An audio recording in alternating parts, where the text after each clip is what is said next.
Nah, mungkin buat hal ini kita coba sharing-sharing aja ya ke teman-teman gimana sih tulisan gitu buku 1 3 karena saya sendiri juga kurang ya gitu. Sedangkan ada teman-teman orang Bahanas juga sebagai moderator bahwa saya juga bukan sama apa ya bukan orang yang jago juga di KTI, jadi kita coba sharing aja gitu saya terkait materi juga berdua bab 3. Akhirnya saya perkenalkan diri saya kembali biar teman-teman makin kenal. Saya Reza Terlawan, asal Bekasi, di jurusan Teknik Pertanian, Fakultas Pertanian, Unsur 2018 gitu. Alhamdulillah tahun ini diamanahi menjadi Kepala Departemen Riset UKNTR atau periode 2021 gitu. Nah, kita lanjut nih ke materinya. Nah, teman-teman kemarin di materi yang pertama itu sudah dapatkan materi terkait bab 1 sama pengalihan ide kalau nggak salah. Nah, sekarang saya pengen tahu ke teman-teman semua yang hadir sekarang ini, kan pasti teman-teman udah punya dong ide gitu, udah punya ide atau mungkin gambaran kasar aja nggak apa-apa yang teman-teman pengen tulis di kala tulisnya teman-teman gitu. Nah, coba teman-teman ceritakan aja ide teman-teman. Mau pakai mic boleh, mau bersuara boleh, mau lewat chat ya nggak masalah gitu. Saya coba pengen dengar dong ide teman-teman gimana gitu. Nggak harus dalam bentuk kalimat yang baku juga nggak masalah gitu. Atau mungkin kalimat judul nggak masalah gitu. Yang penting teman-teman ceritakan aja gitu ide teman-teman gitu. Karena ide apa ya pengen tahu aja gitu teman-teman udah punya ide ini belum sih gitu atau mungkin ada yang nyari ide atau belum gitu. Ada nggak yang mau menceritakan idenya teman-teman di sini? Yuk, saya tunggu dulu deh 1 menit. Ada yang mau menceritakan idenya? Saya boleh deh, Mas. Ada. Boleh. Mbak Desi, monggo Mbak Desi. Boleh dong. Maaf nggak bisa on cam karena memang dari semalam sinyalnya nggak baik. Uh, Kemarin sempat dapat ide dari apa namanya? Setelah mengikuti pertemuan yang pertama itu uh,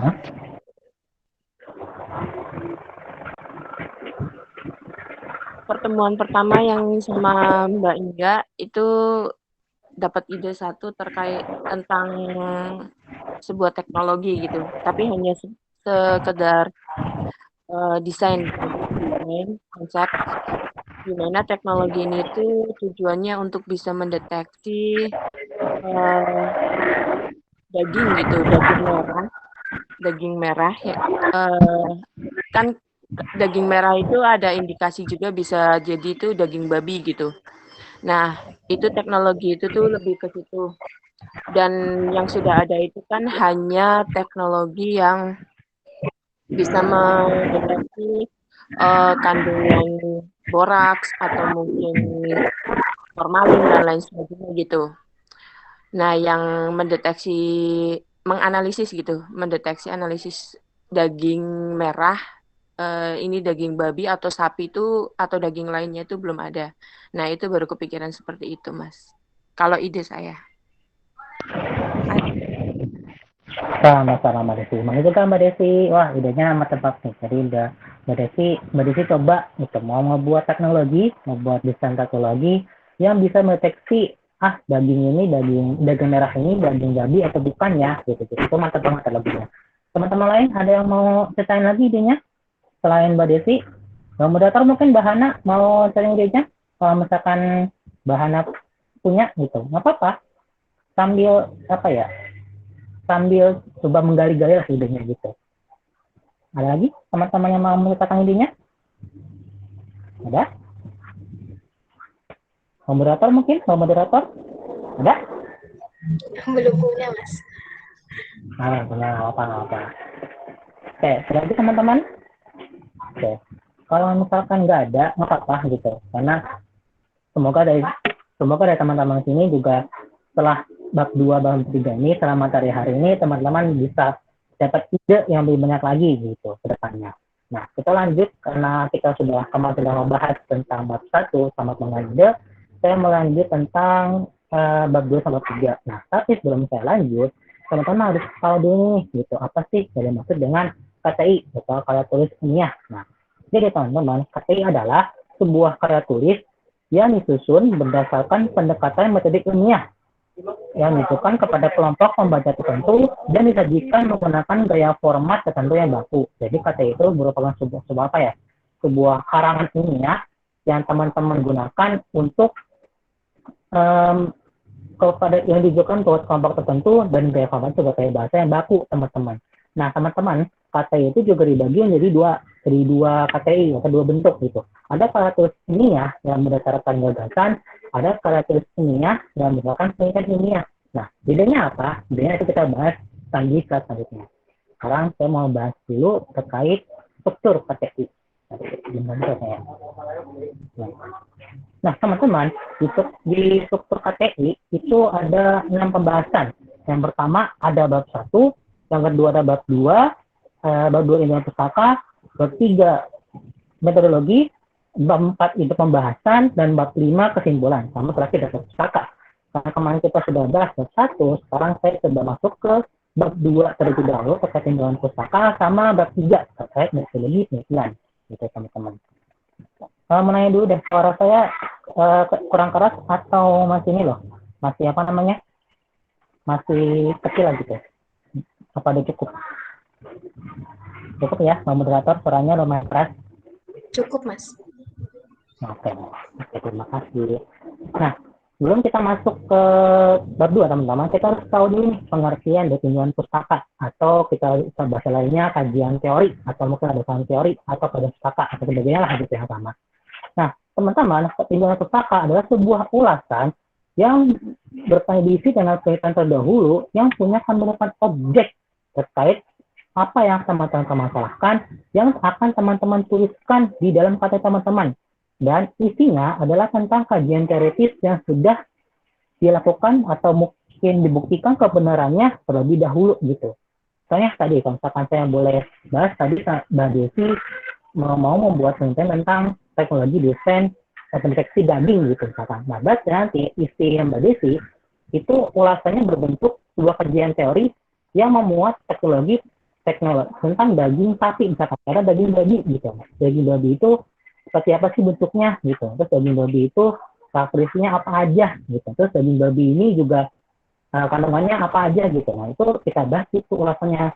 Misalkan terus daging babi itu kalau misalkan secara data apa ada manfaat atau manfaatnya ya, kandungannya apa aja sih gitu. Terus kalau dibandingkan dengan daging sapi, produksi daging sapi itu berapa tahun dan sebagainya. Nah, itu disebut dengan tinjauan pustaka gitu. Nah, tinjauan pustaka teman-teman juga harus mendukung sangat mendukung banget buat penelitian atau KTI teman-teman ke depannya gitu. Karena ini berdasarkan berisi kajian teoritis, artinya ini bukan fakta gitu, fakta yang udah dibuktikan kebenarannya dari peneliti atau penulis jurnal tersebut. Itu teman-teman. Nah, kita lanjut ke bahasan selanjutnya, cara menulis tinjauan pustaka. Nah, buat teman-teman, cara menulis tinjauan pustaka yang pertama itu adalah tarik garis besar permasalahan. Tarik garis besar sekarang nggak apa-apa, misalkan belum dapat judul yang pasti itu nggak apa-apa sebenarnya. Gambar ini tuh nggak apa-apa. Asalkan teman-teman bisa narik garis variabel-variabel apa aja atau objek apa aja yang akan teman-teman bahas. Contoh tadi, misalkan saya mencontoh tadi di idenya Mbak Desi, teknologi desain deteksi daging merah gitu, deteksi daging babi gitu. Nah, berarti kita tarik garis-garis besarnya. Contoh tadi daging babi, kita ambil masalahnya. Kita tarik variabel daging babi gitu. Terus yang kedua, teknologi deteksi daging gitu. Terus yang ketiga, produksi daging sapi atau daging merah gitu. Nah, itu kita tarik tuh 3 variabel objek yang bisa kita bahas. Nah, setelah kita setelah kita tarik garis-garis besar variabelnya atau permasalahannya, baru teman-teman bisa mencari nih tadi literaturnya, baik itu dari jurnal, baik itu dari proceeding, atau buku, atau berita, itu nggak apa-apa gitu. Asalkan kemampuan tentang 3 hal ini. Tadi daging babi, terus tadi teknologi desain deteksi daging, sama daging merah gitu. Nah, ya teman-teman itu mencari literaturnya itu nggak terlalu jauh, sama nggak terlalu melebar lah gitu. Nah, yang kedua yaitu teman-teman cari, atau setelah teman-teman cari literaturnya, teman baca gitu. Karena teman baca terus ambil intisarinya gitu, ambil hal-hal yang paling penting gitu, kayak pengertiannya, terus data-data produksinya misalkan, atau mungkin kandungan dari apa aja dan sebagainya. Nah itu teman-teman ambil, setelah teman-teman ambil intisarinya, baru teman-teman tulis dengan bahasa sendiri atau kita sebut dengan parafrase gitu. Karena penting banget buat teman-teman harus memparafrase, karena kalau misalkan nggak di parafrase, takutnya teman tulisan teman-teman ini kena plagiat gitu, kena plagiarisme takutnya.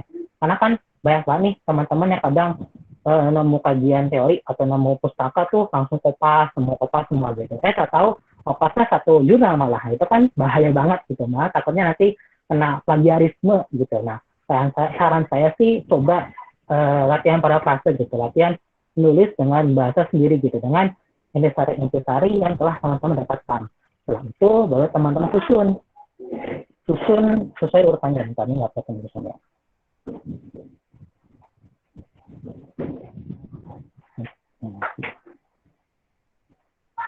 Nah, susun urutannya. Tadi urutannya berarti ada strategi desain, terus ada daging babi, sama daging merah ya teman-teman. Nah, kalau teman-teman mulai bingung, maka saya coba kasih trik ke teman-teman, yaitu gunakan segitiga terbalik. Nah, apa itu segitiga terbalik? Ini buat mengutuk KMPR sama anak KMPR. Harusnya kalau kemarin ikut konsultan yang kedua, tahu nih segitiga terbalik itu apa gitu loh. Nah, segitiga terbalik adalah cara kita atau cara teman-teman menuliskan tinjauan pustaka secara umum, dari yang mulai paling umum banget, kemudian bagikan bahasan secara rincinya, kemudian bagikan bahasa lebih rinci lagi, terus kemudian bahas secara lebih rinci lagi gitu. Biar apa? Biar sebagai pembaca atau sebagai baca, saya contohnya diri gitu, membaca tinjauan pustaka teman-teman atau situs teman-teman, itu lebih enak gitu dibacanya. Oh iya, dia bahasanya itu dari yang paling umum dulu nih, masalah umum dulu, terus masalahnya lebih diperinci lagi. Jadi kan lebih enak ketika terbalik. Teman-teman pun ketika nanti menulis situs juga, kalau bahasanya dimulai dari bahasa secara umum, itu pun akan lebih enak gitu loh.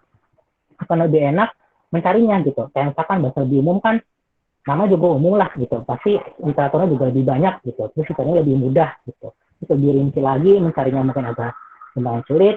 Terus lebih rinci lagi mungkin sulit, terus lebih rinci lagi mungkin lebih susah. Tapi ini membantu teman-teman buat menulis dapusnya itu lebih tertata dengan rapi dan tulisannya pun lebih bagus gitu loh. Nah, kalau teman-teman mulai bingung, nggak apa-apa, namanya juga baru permulaan gitu. Nah, setelah bisa bingung, saya coba lain teman-teman ke contohnya seperti itu. Nah, contoh yang pertama, sini saya ada ide, saya pengen ngebuat edible film. Edible film itu satu lapisan makanan, saya plastik itu, tapi bisa dimakan dari kerang bambu di sini untuk melapisi tomat merah. Nah, dalam upaya menjaga ketahanan pangan. Jadi saya tuh pengen tomat merah itu tuh setelah saya baca tomat merah itu ternyata mudah banget rusak setelah panen seperti itu. Nah, makanya saya pengen nih membuat inovasi. Saya pengen membuat inovasi gimana caranya tomat merah ini ketika setelah panen itu nggak mudah rusak gitu loh. Oh iya ada nih, saya nemu literatur, saya nemu bacaannya, ternyata bisa pakai edible film gitu. Oh edible film ini ternyata lapisan plastik, tapi dia bisa dimakan gitu-gitu. Tapi bahannya apa ya? Saya cari lagi, oh bahannya bisa nih dari kerang bambu misalkan. Terus manfaatnya apa ya? Manfaatnya saya cari lagi, oh ternyata kalau tomat merah kita aplikasikan, itu bisa gitu menjaga ketahanan pangan yang secara nasional seperti itu teman-teman. Nah, buat bahasanya, biar teman-teman nulis tikusnya gampang, maka teman-teman seperti tadi saya bilang, bahasanya ambil intisarinya, terus cari literaturnya, terus cari literatur dulu, ambil intisarinya, terus pakai bahasa sendiri, terus susun urutan gitu. Nah, sekarang kita udah dapat nih garis-garis besarnya atau variabelnya, yaitu ada ketahanan pangan, ada kerang bambu, ada edible film, ada tomat merah gitu. Baru kita bisa susun nih, apa aja sih urutan-urutan pertamanya gitu, apa aja sih bahasan-bahasan atau variabel-variabel yang kita bahas lebih dahulu gitu. Nah, yang pertama, karena tadi kita terbalik pembahasan bahasan paling umum, maka yang pertama adalah ketahanan pangan. Karena ketahanan pangan ini adalah bahasa nasional gitu. Teman-teman sih bisa nulis ketahanan pangan tuh dirinya apa gitu. Terus ketahanan pangan di Indonesia tuh udah sebagaimana kemajuannya tangan di Indonesia tuh udah bagus atau belum gitu-gitu dan sebagainya. Teman-teman bisa naruh di ketahanan pangan informasi yang bermanfaat atau mungkin informasi yang mendukung ide teman-teman seperti itu terkait ketahanan pangan. Nah, yang kedua, bahasan yang mungkin orang-orang itu sering dengar, yaitu adalah tomat merah. Nah, tomat merah juga orang-orang kan tahu nih tomat merah, tomatnya berwarna merah gitu. Tomat merah tuh, tomat merah itu kandungannya ada vitamin C, ada kandungan apa lagi lah segala macam gitu-gitu. Nah, teman-teman juga bisa bahas nih, ternyata tomat merah itu tomat merah itu kandungannya apa aja gitu. Terus tomat merah itu punya manfaat apa aja. Terus tomat merah itu kenapa sih dia mudah rusak setelah panen? Nah, itu teman-teman taruh di pembahasan terkait tomat merah gitu. Selanjutnya apa? Selanjutnya teman-teman bisa taruh pembahasan yang orang itu mungkin beberapa orang pernah dengar, beberapa orang belum pernah dengar, yaitu kerang bambu. Seperti itu, kerang bambu. Nah, kerang bambu ini teman-teman juga taruh nih di sini. Kerang bambu itu apa sih gitu? Terus kerang bambu itu morfologinya apa gitu? Kenapa kerang bambu ini bermanfaat banget? Apa kandungan yang dia miliki dari kerang bambu gitu? Nah, baru teman-teman bisa taruh tuh data-data. Terus mungkin kalau misalkan ada ya produksi kerang bambu di Indonesia itu berapa? Nah, mungkin teman-teman bisa taruh di situ kerang bambu. Nah, yang terakhir baru bisa taruh bahasanya mungkin orang jarang banget dengerinnya, yaitu edible film. Sini. Nah, baru teman-teman tahu di sini edible film itu apa gitu. Terus kenapa kita harus pakai edible film buat makanan kita? Manfaatnya apa? Terus cara produksinya atau cara penggunaannya nanti bagaimana dan sebagainya seperti itu. Nah, lanjut. Nah, sekarang kalau misalkan sekarang saya mau coba latihan ke teman-teman, saya punya ide, ini ide dari LKTI yang ada waktu itu di UNJ. Idenya yaitu saya pengen jadikan podcast sebagai media pembelajaran bahasa Inggris buat siswa SMA selama pandemi COVID. Nah, sekarang mana nih teman-teman, kira-kira bahasan umum yang paling pertama dibahas itu apa dulu? Dari ide seperti ini. Kita udah punya nih, tarik garisnya gitu. Misalkan teman-teman udah nemu nih, oh iya, garis-garis besarnya atau variabelnya adalah podcast, terus ada media pembelajaran, terus ada bahasa Inggris, terus ada pandemi COVID gitu. Kira-kira bahasa yang paling pertama umum itu apa dulu teman-teman? Saya mau nanya ke teman-teman. Apa nih kira-kira? Ada yang mau bantu jawab bahasa pertamanya apa? Atau mungkin semua langsung urutan dari ini boleh aja. Ada yang mau kenapa? Bahasa pertama yang paling pertama dibahas itu apa? Apakah mau on mic atau mungkin lewat chat? Pandemi. Pandemi, oke. Tadi Mas Haris bilang pandemi COVID. Oke. Yang lain ada lagi? Yang lain? Ada lagi? Ya, izin menjawab. Agak bingung antara media pembelajaran atau pandemi ya, Kak? Oke, pandemi. Oke, boleh tadi Mas Haris lupa. Oke, tadi Bang Banu bilang media pembelajaran atau pandemi. Yang lain ada lagi? Ada lagi? Yang pertama kali dibahas pandemi atau media pembelajaran dulu? Atau mungkin podcast dulu, bahkan? Ada? Nah, yang pertama dibahas, teman-teman balik lagi. Seperti sedikit terbalik tadi, bahwasannya yang paling dibahas adalah yang paling umum. Yaitu benar tadi pandemi. Tapi kita lihat dulu konteksnya. Ini kan konteksnya adalah pandemi. Benar pandemi. Tapi konteksnya itu kan bukan kesehatan gitu loh. Kesehatan dalam artian, kalau kita bahas mengenai pandemi COVID-19, bla ini segala macam, itu kan udah biasa gitu loh, udah biasa. Coba teman-teman tambahin ibu-ibu yang berbuat pendidikan. Jadi teman-teman ceritakan gitu, pendidikan pandemi itu seperti apa, kondisi di Indonesia, terus dia menyerang perkara apa aja, satu khususnya adalah pendidikan gitu.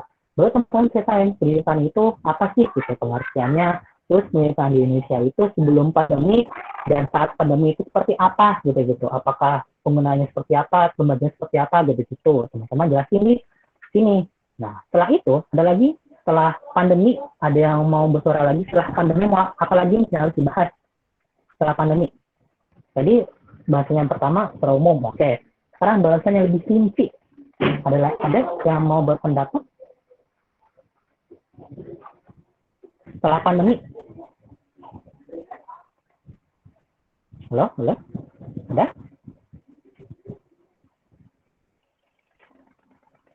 Nah, setelah pandemi, setelah teman-teman bahas secara pandemi, berarti teman-teman harus bahasanya lebih rinci lagi, yaitu media pembelajaran selama pandemi. Nah, teman-teman bisa cari itu, media pembelajaran itu yang digunakan di sekolah, khususnya di sekolah SMA, itu apa aja gitu loh. Apakah pakai Google Classroom, apakah pakai Zoom, atau mungkin pakai Google Meet, itu teman-teman coba cari teraturnya, atau mungkin cari jurnal lah gitu, jurnalnya yang menjelaskan gitu, bahwasanya ternyata siswa itu kesusahan kalau misalkan pakai Google Classroom atau pakai Google Meet, karena kendala sinyal dan sebagainya begitu.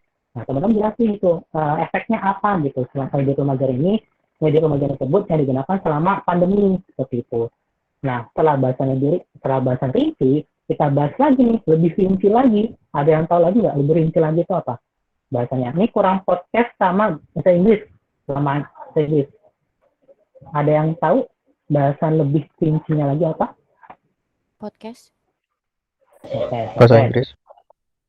Bahasa Inggris, oke, maksudnya bahasa Inggris. Ada lagi? Yang tahu? Bahasa Inggris, Mas.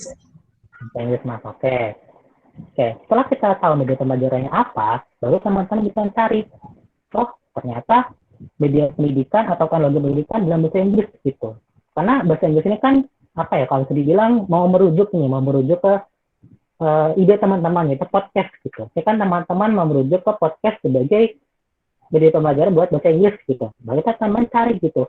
Sebelum ide teman-teman mau nonton podcast, sebelumnya apa aja sih yang di teknologi pendidikan yang digunakan oleh siswa SMA buat belajar bahasa Inggris gitu. Mungkin ada yang pakai YouTube, atau mungkin aplikasi di Play Store kayak Duolingo, atau mungkin Cake dan sebagainya. Nah, itu teman-teman cari gitu. Teman-teman sebutkan gitu, selama ini siswa SMA belajar bahasa Inggris mungkin pakainya YouTube gitu, atau mungkin pakainya aplikasi di Play Store gitu, atau mungkin dia pakai bimbel gitu, misalkan bimbel dari luar gitu. Tapi ternyata teknologi tersebut atau mungkin hal tersebut tuh kurang gitu untuk meningkatkan bahasa Inggris siswa SMA gitu loh. Ternyata bahasa Inggrisnya masih kurang gitu. Nah, setelah teman-teman cari tentang teknologi pendidikan ini, baru teman-teman bisa cari juga nih tentang terakhir, yaitu podcast sebagai media pembelajaran gitu. Teman-teman di sini bisa mencari gitu podcast itu apa gitu loh. Karena kan kayaknya mungkin kalau misalkan orang-orang awam ya, kayak guru yang mungkin udah berumur gitu, agak kurang tahu nih podcast itu apa sih gitu. Teman-teman bisa cari pengertiannya, podcast adalah ini gitu. Terus podcast itu sudah berapa kali dengarkan atau diunduh oleh berapa orang gitu. Terus podcast itu buat pembelajaran, khususnya buat bahasa Inggris itu kayak gimana sih gitu bentuknya, nanti konsepnya mau kayak gimana dan sebagainya. Nah, itu teman-teman jelaskan di sini di sini peran podcast dalam pendidikan seperti itu teman-teman. Jadi yang pertama ada pendidikan selama pandemi, terus media pembelajaran selama pandemi, terus peran teknologi pendidikan buat belajar bahasa Inggris, sama peran podcast dalam dunia pendidikan, khususnya itu SMA seperti itu teman-teman. Nah, sekarang saya mau coba lanjut dulu. Setelah kita udah belajar ketika terbalik, saya mau ngasih sedikit tips buat teman-teman dalam menulis situs KTI gitu. Ini tips yang saya buat pribadi, jadi kalau misalkan ada banyak salah gitu, maaf, karena misalnya saya sih menggunakan tips ini gitu buat menulis KTI saya, di situs KTI saya seperti itu. Yang pertama, hindari terlalu banyak pengertian. Nah, kenapa perlu dihindari? Karena saya lihat banget kalau teman-teman menuliskan laporan praktikum atau kayak makalah gitu, buat makalah itu teman-teman di situsnya di bab 2-nya itu paling banyak kayak gini, tulis semua pengertian yang ada, ini pengertian Agus, pengertian Yanto, pengertian Ines, pengertian Adam, segala macam teman-teman tulis semua yang situ.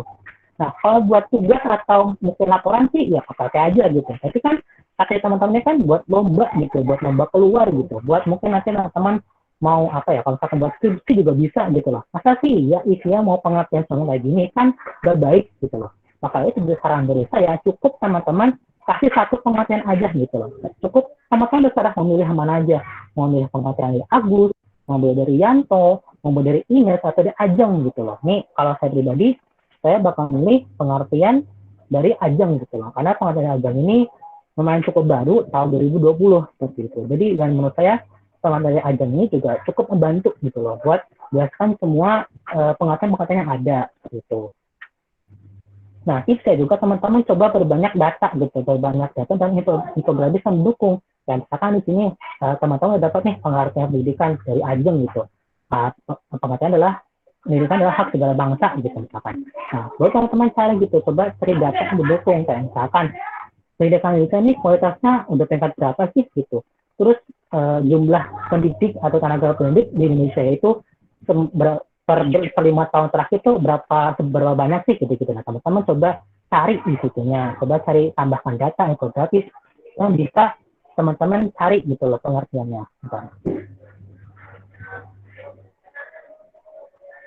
Nah, terus yang kedua,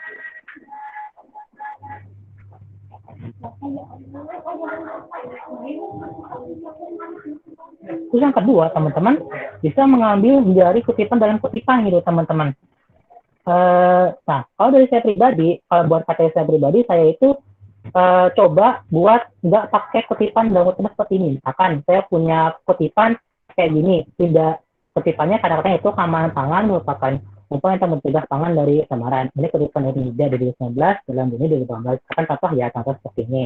Nah, kalau saya pribadi buat KTI saya, ini saya nggak akan pakai kayak gini gitu. Kenapa? Kalau dari saya, yang pertama ini menurut saya terlalu kompleks gitu. Kalau kompleks, terlalu kalimatnya agak kurang enak dibaca gitu. Karena kita harus pengertiannya tuh kalimatnya itu terlalu terlalu kayak dua kayak gini. Pengertian dari dua orang kayak gini gitu loh. Dan pengertian bukan pengertian digabung gitu loh, tapi pengertian yang kayak gini gitu. Dan yang kedua, teman-teman tuh kadang harus kadang habis mengerti yang katanya itu pengen gitu loh, semua kalimatnya itu atau dapusnya itu ada gitu. Misalkan nih teman-teman udah dapat nih dapusnya dari NIDA gitu. Tapi teman-teman belum dapat dapusnya ini gitu. Ternyata ketika dicari dapusnya ini itu nggak bisa di-download atau nggak bisa di-copy, itu kan itu juga gitu loh. Nah, makanya menurut saya nggak pakai cara seperti ini, seperti itu. Nah, makanya kalau saya pribadi, saya punya dua cara kalau mau kayak gini. Yang pertama, kalau teman-teman nemu kalimat kayak gini, tapi nemunya di jurnal orang ketiga, maka teman-teman bisa pakai parafrase. Contohnya gini, teman-teman punya nemu kalimat kayak gitu, kalimat A terus dalam B gitu. Tapi teman-teman punya nemunya di jurnal C gitu. Kayak saya nih, bahkan saya lagi baca jurnal, terus saya nemu jurnalnya ternyata nemu kutipannya gini, tapi jurnalnya jurnal Reza gitu loh. Nah, teman-teman coba parafrase aja, tapi ngambil citasinya terbaru, yaitu citasinya si Mas Reza gitu, di tahun 2020. Katanya si Mas Reza ini mengungkapkan bahwa keamanan pangan adalah upaya menjaga pangan dari cemaran berbahaya. Seperti itu teman-teman, cara yang pertama. Atau cara kedua, misalkan teman-teman memakai saya pengen tetap pakai dua jurnal ini, jurnal ini mau saya pakai, jurnal ini mau saya pakai. Ya udah, teman-teman gabungan aja ke citasinya. Teman-teman ambil citasi dari NIDA, ambil juga citasi dari Deni gitu. Terus teman-teman gabungkan kedua pengertian tersebut gitu loh. Jadinya seperti ini, sama pangan merupakan upaya mencegah pangan dari cemaran kimia dan biologis. Ini dari 2019, jadi 2018. Seperti itu teman-teman contohnya. Nah, terus tips yang ketiga dari saya pribadi, kalau saya pribadi, saya menghindari banget mengambil pengertian atau mengambil kutipan dari berita seperti teman-teman. Contohnya seperti ini. Saya punya berita, ini berita asli ya, kalau ini berita asli bukan ini. Berita dari Putri tahun 2019 dari Kompas. Ini menyatakan bahwa ada serang ini ya, beritanya itu kan berapa saya bacain aja. Di Putri itu menulis bahwasanya pengertian korupsi tapi dari Henry Campbell Black gitu. Henry Campbell Black. Kalau misalkan teman-teman tulis di tulis ini teman-teman itu pengertiannya tuh bukan pengertian si Putri gitu. Kayak misalkan teman tulis korupsi adalah tindakan kejahatan bla bla bla. Nah, itu bukan teman dari Putri 2019 gitu. Nah, itu bukan kutipan dari Putri teman-teman, tapi kutipan dari Henry Campbell Black yang setelah si Putri tuliskan di beritanya seperti teman-teman. Dan bahkan kalau teman-teman pakai parafrase, mau pakai parafrase pengertian dari berita gitu. Apa iya gitu teman-teman mau pakai parafrase dari berita gitu. Karena kalau berita sendiri kan kita juga kurang tahu gitu loh, sumbernya belum jelas gitu. Dan pusat pun kadang di berita juga nggak ada gitu. Makanya saya benar-benar menghindari banget menulis pengertian dari berita seperti teman-teman. Nah, bahkan ada beberapa KTI juga saya lihat itu gunakan kutipan dari berita gitu. Misalkan beritanya itu memuat hasil wawancara dari Pak Nadiem gitu. Pak Nadiem Mendikbud gitu. Kata Pak Nadiem begini, kata Pak Nadiem, merdeka belajar adalah hak segala bangsa buat belajar gitu. Misalkan. Terus teman-teman tulis tuh di KTI-nya. Menurut Menteri Pendidikan dan Kebudayaan Nadiem Makarim, koma tanda petik merdeka belajar adalah hak segala bangsa buat belajar. Titik koma gitu. Titik gitu. Itu kan kalimatnya jadi langsung gitu loh, dan itu bukan kalimat yang bukan bagus gitu. Jadi KTI-nya juga KTI-nya jadi kurang bagus gitu loh. Terus misalkan kalimatnya mau teman-teman ubah lagi dari kalimat pasif, menurut Menteri Pendidikan dan Kebudayaan, Nadiem Makarim, bahwa Merdeka Belajar adalah menurut saya juga kurang bagus buat teman-teman buat sebuah kartu ini akan menjadi tikus gitu. Makanya saya benar-benar menghindari yang namanya pengertian sama kutipan gitu, buat dimasukkan ke dalam tikus, karena itu benar-benar apa ya, benar-benar ya membuat bahasa di tikus itu menjadi kurang baik gitu teman-teman. Jadinya agak kurang bagus lah KTI kita. Nah tapi dibandingkan dengan berita sebelah gini, ini berita dari Mas Habi tahun 2020 gitu. Nah ini berita Mas Habi, ini berita juga namanya Mas Habi juga, saya nggak haram kalau ini kita cek juga. Ini beritanya mengatakan bahwa pengisi di Indonesia, yaitu ini dari Indonesia College atau ICW, itu mengatakan terjadi dari Wana Alamsyah ini mengatakan bahwa terdapat 169 kasus korupsi selama periode semester 1 tahun 2020 gitu. Ya udah teman-teman, kalau misalkan mau pakai ini kan teman-teman bisa ambil data gitu. Data jadi seperti ini. Menurut data dari ICW, korupsi di Indonesia pada semester 1 2020 sebanyak 109 kasus gitu. Jadi teman-teman nggak perlu gitu mengklasifikasi Mas Habi 2020 atau mungkin Alamsyah 2019 gitu, atau mungkin Alamsyah 2020, itu kan nggak perlu juga. Teman-teman cukup perlu ambil datanya aja. Datanya dari mana, terus siapa melakukan datanya. Datanya itu 199 kasus. Datanya siapa melakukan, datanya melakukan ICW gitu teman-teman. Ada juga misalkan berita gitu, misalkan berita kayak beras gitu, beras kayak dari Menteri Pertanian gitu mengatakan bahwa beras sekarang produksinya turun sebesar 6 kilo gitu. Udah teman-teman pakai aja kata-katanya. Menurut Menteri Pertanian atau Kementerian Pertanian, harga beras turun sebesar atau produksi beras turun sebanyak 6 kg sebagai teman-teman. Jadi ambil data gitu, jadi berita gitu. Kenapa saya bilang ambil data aja dari berita? Karena berita itu kan sifatnya dinamis gitu. Sifat itu bisa keluar terus menerus gitu, sifatnya baru gitu. Jadi kalau misalkan teman-teman lagi butuh data banget, itu kan kadang kalau misalnya di jurnal tuh belum tentu datanya keluar baru gitu. Atau ada pun ada, tapi datanya data 2 tahun lalu, setahun lalu gitu. Kan agak ribet gitu loh. Terus ada juga kadang yang kalau pemerintah tuh biasanya ngeluarin buku tebal gitu, buku kementerian, di mana isinya tuh kayak data data produksi gitu. Kayak misalkan Kementerian Pertanian ngeluarin buku produksi pangan 1 tahun penuh, 1 tahun dari tahun 2020 apa sih produksi pangan yang melonjak gitu, atau produksi pangan yang bagus gitu. Tapi tebelnya itu 200 halaman gitu loh, kan agak capek gitu buat baca semuanya, harus mungkin cari satu-satu gitu. Nah teman-teman bisa pakai berita gitu buat mencari data yang teman-teman butuhkan, dan datanya juga data terbaru seperti itu teman-teman. Teman-teman juga memudahkan teman-teman dalam menganalisis data nantinya. Nah, terus ini beberapa tips lain dari saya. Yang pertama, cari artikel ilmiah selama 5 tahun terakhir dari sumber kredibel. Terus yang kedua, dari mengutip dari Wikipedia, blog.tes karena itu sumbernya nggak kredibel. Apalagi Wikipedia itu kan bisa diganti sama siapa aja gitu loh. Terus yang ketiga, cari informasi yang diperlukan saja, penjabaran dari setiap variabel yang ada. Kayak tadi gitu kan, misalkan variabelnya ada 4, ya 4 aja tikusnya gitu loh, nggak usah banyak-banyak gitu. Nah, kalau kita bahas bab 2, nah udah teman-teman terangkum bab 2-nya seperti ini, kita lanjut nih ke bab 3 teman-teman, ke metode KTI ilmiah gitu. Ya, KTI teman-teman bisa lebih baik lagi cara penulisannya gitu. Jadi bab 2 teman-teman udah bahas nih, ada sekitar terbalik, tips-tips menulisnya, dan lain-lain. Itu kita anggap teman-teman bab 2-nya udah bagus gitu misalkan. Nah, lanjut nih di bab 3. Gimana teman-teman bab 3 cara tulisnya hanya harus lebih bagus lagi, atau babnya harus lebih bagus lagi daripada bab 2. Seperti itu. Nah, apa sih dimaksud dengan metode?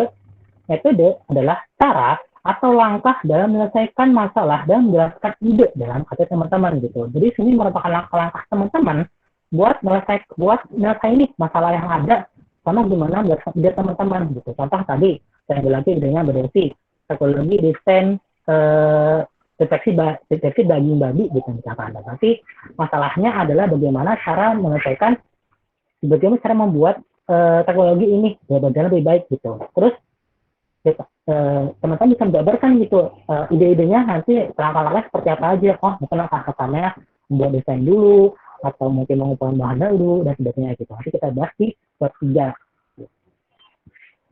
Nah, buat bab 3, teman-teman, itu bab 3 atau metode dibagi menjadi 2, teman-teman. Yang pertama adalah metode penelitian. Metode penelitian adalah metode di mana teman-teman melakukan penelitian. Gitu. Jadi teman-teman kalau mau pakai bab 3 atau mau melakukan penelitian, atau mungkin pakai teman-teman mau dibuat secara penelitian gitu, kayak PKM gitu. PKM kan pakainya metode penelitiannya gitu. Berarti teman-teman mau nggak mau nanti harus melakukan penelitiannya gitu. Baik penelitiannya sosum atau saintek gitu. Nah, berarti nanti tulisannya di teman-teman buat KTI adalah metode bab 3 metodologi penelitian gitu, karena teman-teman melakukan penelitian gitu. Nah, balik lagi teman-teman, kalau misalkan teman-teman nggak mau penelitian nggak apa-apa, karena KTI itu ada juga KTI gagasan, artinya teman-teman menggunakan metode penulisan gitu. Nah, metode penulisan adalah metode di mana teman-teman melakukan atau tidak melakukan penelitian gitu. Jadi teman-teman cukup mengambil data yang ada dari jurnal, dari internet dan sebagainya, terus teman-teman analisis gitu hasilnya. Jadi teman-teman tidak melakukan penelitian baik di lapangan ataupun di lab gitu teman-teman. Nah, nanti di bab 3 penelitiannya itu menjadi bab 3 metodologi penulisan gitu teman-teman. Jadi bukan penelitian, tapi metodologi penulisan gitu. Jadi beda ya, dua bab ini dan metode ini. Yang satu metode penelitian, yang satu metode penulisan. Nah, bedanya apa dan cara penulisannya bagaimana? Saya bahas satu dari metode penelitian dulu. Nah, lanjut di metode penelitian. Nah, penelitian teman-teman itu penelitian dibagi menjadi 2. Yang pertama adalah penelitian deskriptif. Nah, semuanya sekalian. Deskriptif teman-teman adalah bagaimana teman-teman ketika melakukan penelitian itu teman-teman hanya mendeskripsikan sebuah fenomena atau hasil pengamatan gitu, dan tidak boleh menyatakan pengaruh. Contohnya gini, misalkan teman-teman jadi matematika gitu, teman jadi matematika, terus teman-teman mau meneliti nih, oh kalau kelas sekolah A sama sekolah B belajar matematika itu kayak gimana sih gitu, mana sih yang menghasilkan murid pintar gitu, murid pintar matematika gitu misalkan. Nah, terus teman-teman mau meneliti nih, oh ternyata kalau di sekolah A belajar matematikanya itu lebih bagus gitu, terus sekolah B gitu misalkan. Tapi teman-teman nggak boleh menyatakan pengaruh. Dalam artian teman-teman tuh nggak boleh melakukan perlakuan di situ. Contohnya gini, teman-teman tadi kayak gitu contohnya, tapi teman-teman kayak melakukan perlakuan, oh sekolah A saya cobalah ajarin matematika 30 menit gitu, 30 sampai 60 menit. Sekolah B juga sama, 30 sampai 60 menit. Oh ternyata berpengaruh nih, dua-duanya ternyata sekolah A itu lebih berpengaruh, belajar 30 sampai 60 menit matematika daripada sekolah B gitu. Nah, itu kan menyatakan pengaruh gitu, ada pengaruh faktor yang teman-teman. Nah, itu nggak boleh gitu teman-teman. Jadi faktornya itu harus dari objek itu sendiri, bukan dari teman-teman yang lakukan. Itu yang disebut metode deskriptif. Jadi tidak boleh menyatakan pengaruh gitu. Jadi teman-teman cukup deskripsikan fenomena sama hasil pengamatan yang ada gitu teman-teman. Nah, lanjut yang kedua yaitu metode eksperimental teman-teman. Nah, eksperimental sendiri adalah metode di mana teman-teman melakukan perlakuan terbaik dan mencari perbedaan pengaruhnya gitu. Nah, kalau bisa dibilang ini tuh kayak metode lab lah gitu, metode lab. Ya kan saya mau meneliti nih kadar bakteri yang ada di air ini tuh kayak gimana sih gitu. Maka saya harus nambahin NaOH 5 mili, terus 3 mili, terus 2 mili, terus saya harus nambahin HCl 1 mili, 0,5 mili, terus saya harus aduk 2 jam, 3 jam. Nah, itu kan ada perlakuan terbaiknya nih. Terus habis itu kita cari gitu. Oh, mana sih perlakuan terbaik buat membunuh atau mengeliminasi bakteri yang ada. Nah, itu. Karena di eksperimental sendiri, dia menggunakan rancangan percobaan LHK sama RAL dan sebagainya. Gitu. Nah, teman-teman, kalau mau menulis metode penelitian, teman-teman harus lihat masalahnya terlebih dahulu gitu. Contohnya gini, saya punya skripsi ya, angkatan kanter yang dulu angkatan 15, judulnya yaitu analisis pendapatan petani ubi kayu, kacang tanah dan jagung dengan sistem tanam pola tumpang sari di desa Suro, Banyumas gitu. Nah, ini ada rumus masalahnya gitu. Yang pertama, berapa besar pendapatan, yang kedua berapa besar efisiensi, Yang ketiga, berapa persentase kontribusi pendapatan gitu. Nah, gimana cara nulis metode penelitiannya? Teman-teman harus melihat rumusan masalah yang ada gitu. Coba kita coba bahas atau kita bedah satu rumusan masalahnya. Yang pertama, rumusan masalah yang pertama. Di sini ada berapa besar pendapatan petani dengan sistem tanam potong sari di desa Suruk gitu. Sini ada kata kunci besar pendapatan gitu. Artinya teman-teman harus tahu pendapatan petani yang ada di sana itu berapa aja sih gitu. Karena kalau misalkan nyari di web gitu, web di Banyumas atau web manapun kan susah gitu. Kita nggak tahu gitu pendapatan petani yang ada di sana itu berapa gitu. Karena mungkin belum ada di web gitu. Nah, mau nggak mau, teman-teman harus melakukan survei pendapatan dulu. Teman-teman bikin kuesioner atau mungkin tanya ke petani sana, berapa sih pendapatannya di sana gitu. Mungkin teman-teman bisa nyusun pertanyaannya dulu, nyusun kuesioner seperti apa, buat mendapat datanya. Setelah dapat, baru teman-teman analisis pendapatannya. Dan misalkan, wah kalau petani ubi kayu, saya mau analisis segini semua. Mau kacang tanah, petanya segini gitu. Mau petani jambu, petanya segini gitu. Terus teman-teman baru bisa menganalisis pendapatannya dari teman-teman. Ini ada dua metode yang kita dapat dari pendapatan sama analisis pendapatan. Lanjut ke masalah kedua. Masalah kedua adalah nah, bagaimana dan berapa besar angka efisiensi usaha usaha petani gitu. Ini ada kata kunci efisiensi usaha petani. Berarti teman-teman harus tahu nih bagaimana sih cara mencari angka efisiensi usaha gitu. Nah, cara mencari efisiensi usaha itu rumusnya, ini rumus ekonomi juga baru nyari juga, itu rumusnya ada analisis RC rasio gitu. Jadi teman-teman harus tahu nih rumus RC rasio itu kayak gimana, terus variabel saya itu apa aja, teman-teman tulis nanti di metodenya gitu. Terus setelah dapat RC rasio buat ubi kayu, kacang tanah sama jagung itu nanti nulisnya berapa dan sebagainya gitu. Biar teman-teman tahu perhitungan buat RC rasio itu bagaimana seperti itu teman-teman. Dapat lagi nih metodenya RC rasio. Lanjut, masalah ketiga. Berapa persentase kontribusi pendapatan dari usaha tani? Sini ada kata persentase kontribusi pendapatan. Berarti teman-teman harus tahu di sini. Teman-teman harus menganalisis gitu kontribusi pendapatannya bagaimana. Apakah pendapatan dari ubi kayu lebih bagus, apakah kacang tanah lebih bagus, atau jagung lebih bagus. Teman-teman harus bisa menganalisis pendapatan yang ada. Kayak misalkan, ternyata kontribusi dari ubi kayu setelah kita analisis nih, misalkan ubi kayu dari panen segini pendapatannya segini gitu. Kacang tanah dari panennya segini hasilnya segini. Jagung panennya segini hasilnya segini dan sebagainya. Terus teman-teman analisis kontribusi pendapatannya gitu. Nah, setelah dapat semua metode yang ada, baru teman-teman urutkan metodenya. Tadi yang pertama, kita harus tahu dulu, kita harus survei pendapatan dari petaninya. Yang kedua, kita harus analisis pendapatan petaninya. Yang ketiga, setelah kita dapat analisis pendapatannya, kita analisis efisiensi usahanya atau RC rasionya.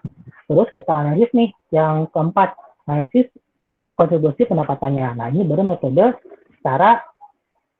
penelitian yang deskriptif, teman-teman. Jadi, setelah teman-teman cari rumusan masalahnya, setelah teman-teman rumusan masalahnya, teman-teman urutkan metodenya. Metode apa dulu yang harus lakukan agar teman-teman juga dasar gitu. Dan teman-teman nantinya juga sesuai urutan gitu, nggak lompat-lompat gitu. Misalkan harusnya sudah mendapatkan dulu, tapi malah ngitung hasil rasio dulu gitu. Itu kan lompat jauh banget gitu. Ya teman-teman juga menulis KT-nya lebih baik lagi gitu, lebih tersusun dengan rapi lagi gitu. Nah, ini untuk urutan metode penelitian. Sekarang melanjut ke metode penulisan. Metode penulisan adalah metode di mana teman-teman tidak melakukan penelitian gitu. Berarti mau nggak mau teman-teman cuma mengambil data dari jurnal-jurnal yang ada yang teman-teman temukan, terus diolah menjadi data teman-teman pribadi. Berarti teman-teman langkah pertamanya adalah teman-teman jelaskan gitu, teknik pengambilan data kayak gimana aja sih gitu. Jelaskan teman-teman jelaskan gitu. Semua data-data yang teman-teman peroleh itu dari mana aja gitu. Terus cara menganalisisnya itu seperti apa gitu. Contoh kata-katanya saya punya kayak gitu. Data dan informasi yang saya dapatkan diperoleh dari berbagai literatur seperti jurnal, ilmiah, artikel, dan sebagainya gitu. Terus metode ini dipilih karena data dan informasi yang diperoleh melalui studi literatur telah dibuktikan oleh pembuat literatur gitu dan sebagainya. Nah ini kan satu contoh teknik mengambil datanya seperti ini teman-teman. Jadi cukup kata-kata seperti ini loh, menggambarkan bahwa ini cara teman-teman mengambil data-datanya secara penulisan gitu. Lanjut, setelah teman-teman tulis pengambilan data, teman-teman tulis lagi nih kerangka berpikirnya. Nah, di sini teman-teman coba urutkan bagaimana suatu masalah yang teman-teman identifikasikan sehingga menyusun KTI-nya gitu. Nah, berarti teman-teman coba gitu. Oh, kayak tadi nih, Mbak Desi gitu. Mbak Desi punya ide, masalahnya adalah gimana sih cara mendeteksi daging babi gitu, pada daging merah gitu. Teman-teman pikir tuh identifikasi masalahnya seperti apa. Terus coba gali idenya seperti apa, penggalian idenya, terus mau idenya itu gimana, apakah mau bikin satu lagi, atau mau bikin ramuan, atau bikin larutan, segala macam. Terus teman-teman cari studi literatur, terus teman-teman cari data dan informasi, terus baru teman-teman habis mendapat semua itu dibuatlah karya tulis ilmiahnya. Nah, setelah itu saat teman-teman dapat kerangka berpikir, teman-teman baru bisa menganalisis sintesis datanya. Ini teman-teman mengurutkan bagaimana satu permasalahan hingga bagaimana selesaikannya dengan ide dan inovasi yang dibuat gitu. Nah, misalkan gini, misalkan nih teman-teman, saya pribadi misalkan punya ide. Saya tuh punya ide waktu itu gimana caranya biar cabai merah ini ketika dipanen itu mudah rusak gitu. Karena ketika saya punya masalahnya adalah cabai merah itu ketika setelah panen itu mudah banget rusak, mudah banget terkena kontaminasi gitu. Terus saya coba cari-cari nih, oh ternyata ada nih teknologi namanya label coating, di mana dia itu dapat melindungi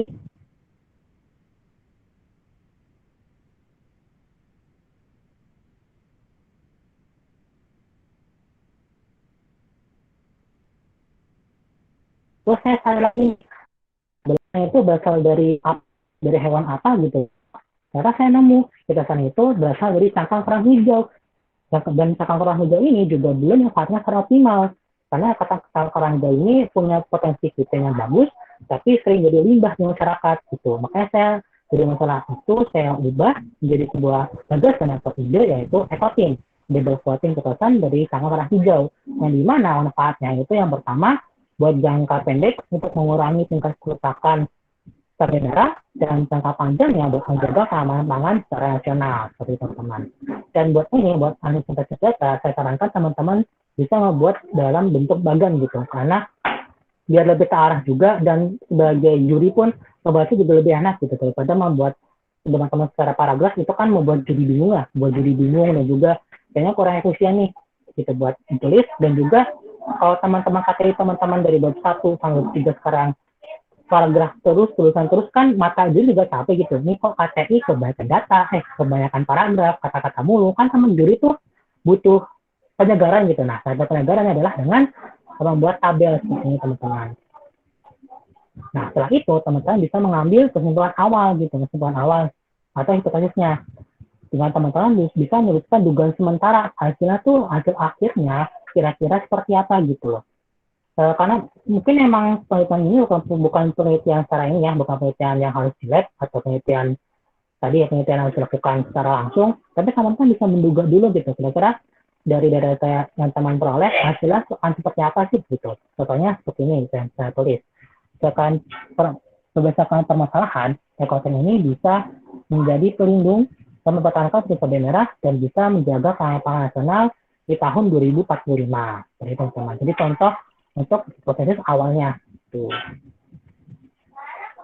Nah, ini ada beberapa tips lain juga dalam menulis ada bab 3. Yang pertama, teman-teman bisa sering membaca buku-buku metode penelitian agar tahu gitu perbedaan metode yang mana, dan juga teman-teman bisa tahu gitu metode mana yang tepat untuk diimplementasikan dengan idenya gitu. Terus teman-teman juga bisa sering-sering konsultasi dengan dosen pembimbing gitu, karena kan konsultasi itu kan penting buat teman-teman, baik gak hanya di bab 3 aja, tapi dari ide malah menurut saya. Jadi dosen itu juga tahu gitu nanti arahan pembuatannya KTI-nya itu akan seperti apa gitu. Apakah sebaiknya pakai metode penulisan, ataukah sebaiknya pakai metode penelitian, apakah pakai penelitian maupun deskriptif apa eksperimental gitu. Jadi sering konsul lah ke dosen gitu. Atau mungkin kalau sering konsul ke dosen agak sulit ya, mungkin karena takut dosennya killer atau gimana, teman-teman bisa konsul juga ke rekan teman-teman yang menurut teman-teman itu lebih paham tentang KTI gitu, yang lebih berpengalaman gitu, KTI gitu. Contohnya mungkin teman-teman penelaran, teman-teman penelaran banyak nih gitu orangnya. Teman-teman bisa tanya aja tuh ke teman-teman penelaran, gimana sih Kak metode yang baik dan benar gitu. Nah yang ketiga, apabila KTI teman-teman penelitian ilmiah, maka bab 3 ada satu faktor ya, bisa penentu lolos menentu lolos atau juaranya sebuah ide gitu teman-teman. Karena kan kalau bab 3 itu kan teman-teman udah pernah dilakukan ya gitu, udah pernah lakukan. Jadi benar-benar banget penelitian ini bab 3-nya itu, kalau bab 3-nya benar, maka pembahasannya juga benar gitu. Kalau bab 3-nya runut, ya pembahasannya juga pasti runut gitu loh. Jadi benar-benar faktor penentu buat teman-teman, KTI teman-teman juara nantinya. Tuh. Nah, mungkin itu saja yang bukan saya sampaikan. Mungkin kalau materi saya sampaikan akan terlalu cepat atau mungkin terbata-bata ya saya mohon maaf sendiri. Tapi saya harap dengan materi yang saya sampaikan juga teman-teman bisa dapat ilmu lebih baik lagi gitu tentang materi bab 2 sama bab 3 dari tadi, dari materi bahkan dari kemarin bab 1 gitu, dari individunya gitu. Saya harap kita bisa lebih banyak diskusi gitu untuk terkait bab 2 sama bab 3-nya. Mungkin itu saja saya sampaikan. Nanti saya serahkan kembali ke Mbak Moderator. Monggo Mbak, silahkan. Oke, terima kasih Mas Reza atas materinya yang begitu luar biasa. Buat teman-teman yang mungkin ada pertanyaan, bisa langsung diketik di kolom chat atau bisa langsung on mic. Oke, untuk menunggu pertanyaan, mungkin kita bermain games dulu ya. Gamesnya bersama Mbak Ines. Mbak Ines? Halo Mbak Ines? Halo, halo. Ya, udah siap Mbak gamesnya? Kedengeran kok Mbak? Oke, oke. Nuke mungkin bisa presenting dulu.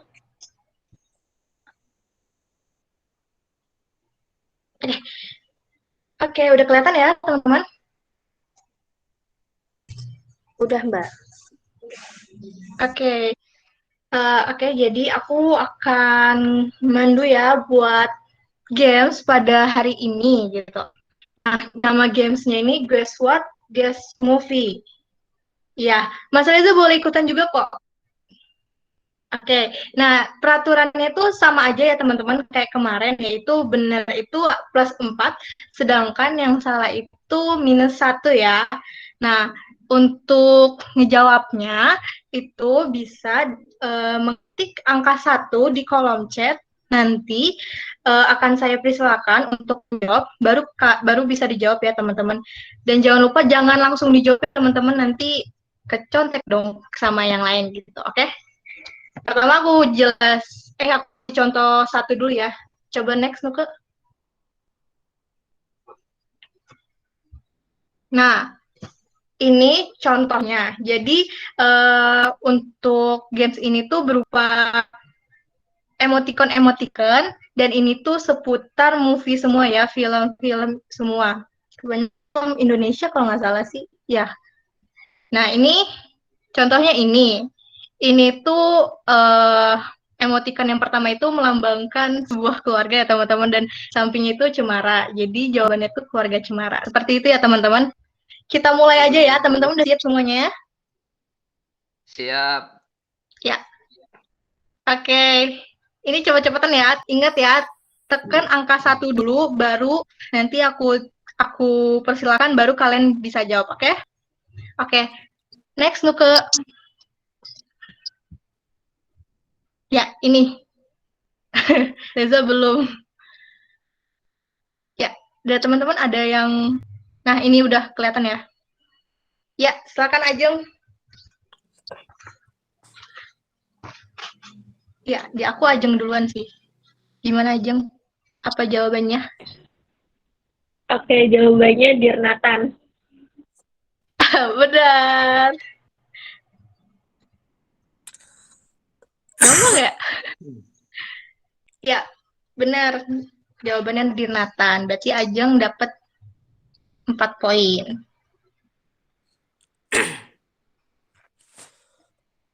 Oke, next pertanyaan selanjutnya. Nah, ini. Ya, Balkis. Silakan.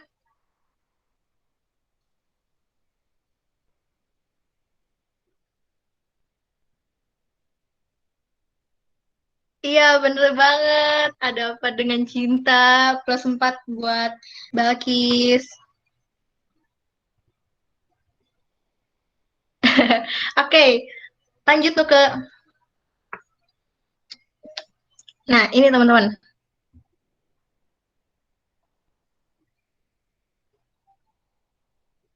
Iya Reza. Reza kan ya?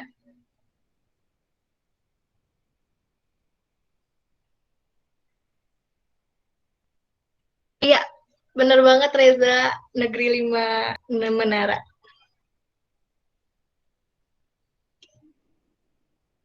Gampang-gampang ya pertanyaan ininya, jawabannya. Yuk teman-teman ini masih bersaing ya sama semua poinnya. Reza dapat 4 poin. Yuk lanjut lagi.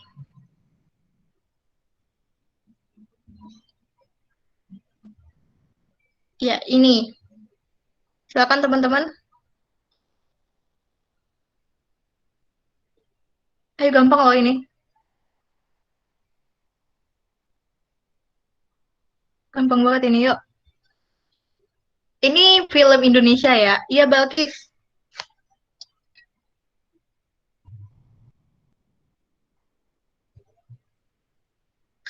Salah Balkis. Jadi Balkis dapat minus ya. Balkis minus 1. Salah. Bukan itu. Yuk teman-teman yang lain bisa jawab nih. Belum ada yang benar.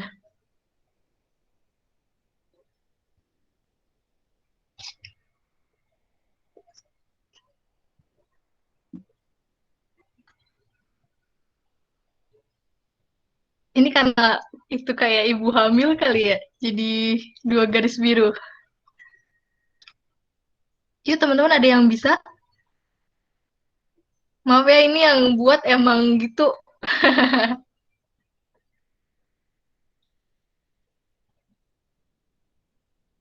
Ya, ini nggak ada yang mau ini. Clue-nya eh ini tuh film remake. Jadi dulu tuh udah ada film tapi di remake lagi gitu. Film Indonesia. Nggak Iya, tahu, nggak pernah Salsabila. nonton film Indo.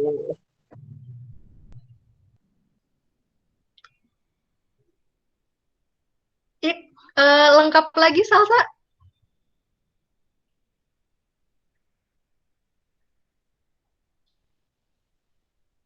Waduh, banyak banget ini. Kurang lengkap sih Salsa. Iya, Reza bener. Yang lengkap itu Warkop DKI Reborn. Coba jelasin.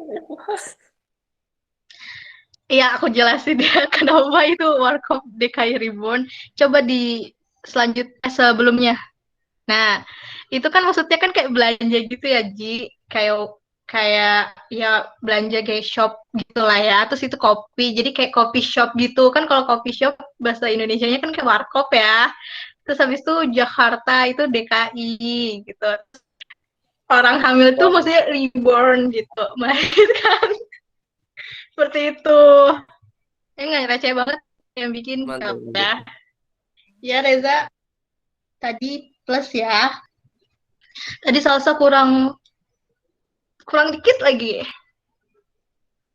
Ya, oke lanjut lo ke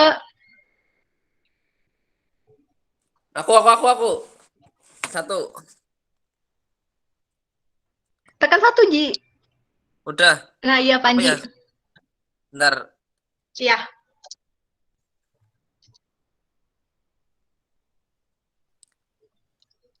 Nih udah. Ya, ya bukan siapa apa salah judulnya ya. Iya bener banget. Plus 4 buat Panji. Oke lanjut tuh ke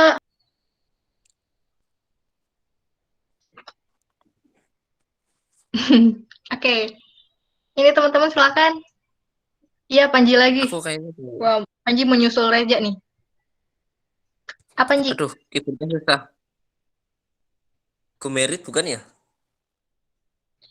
Salah. Panji di minus ya. Aduh. Ya, habis jawab di minus sendiri. Iya Devi.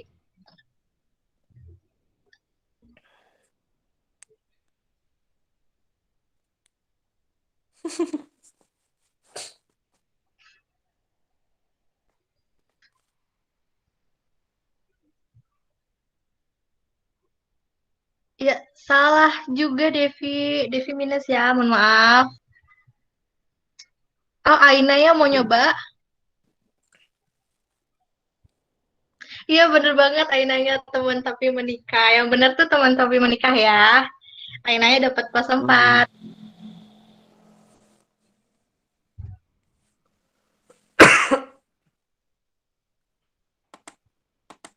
Oke lanjut tuh ke.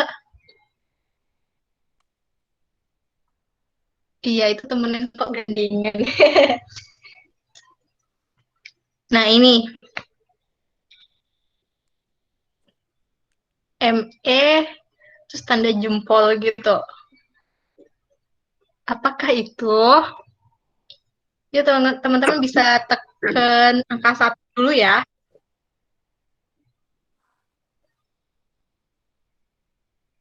Gampang banget sumpah. Ini hits loh, ini film hits menurut aku. Karena aku suka film ini. Menjempol. Ini Kayaknya yang bahasa Inggris sih. bikin Ming. imajinasinya tuh emang luar biasa ya. Pelunya nih, Bu. Ketawa lagi. Ayo Ajeng nyoba. Oh iya tuh Nanda. Mantap Nanda. Apa Nanda?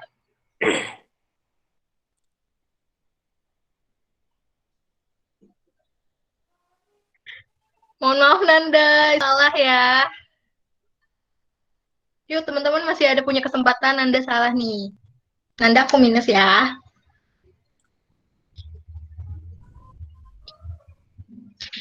Ini film Indonesia. Waktu itu sempat hits. Judulnya bahasa Inggris bukan? Judulnya bahasa Inggris.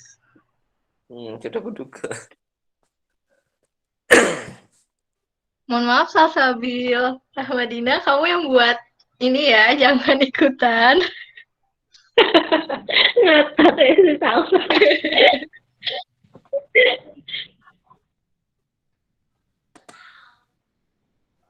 Ayo yang lain. Kamu yang bikin pasti kamu tahu lah.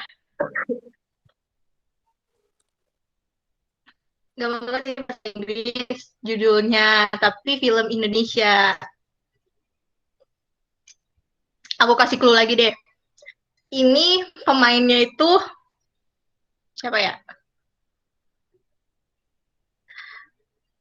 Cowoknya ya, pemain cowoknya itu Reza Rahardian. Pasti tahu. Aku tahunya Reza Darmawan.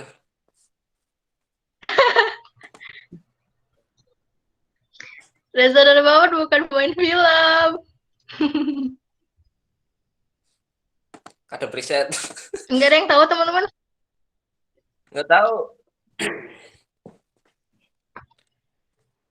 Ya Balkis mau nyoba? Silakan Balkis.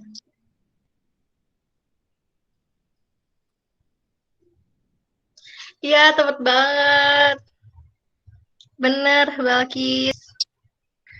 Balkis, plus 4 ya. Itu imperfect dari mana, Mes? Mi, itu kan maksudnya mi kan? Mi itu sama dengan IM. IM. Terus good, perfect gitu. Imperfect. Nyambung lah ya. Bener-bener si Salsa bikin soalnya. Iya, nyambung banget, Masya Aku juga Allah. bacanya juga, wow. Imajinasinya bagus kan ya?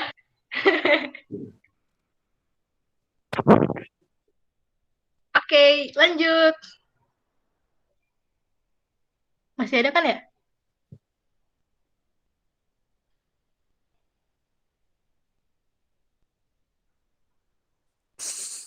Yuk, bisa tekan angka 1 dulu. Ayo Nanda.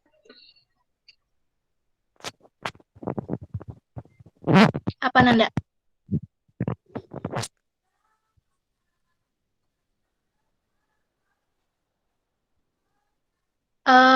Kurang tepat Nanda. Mohon maaf.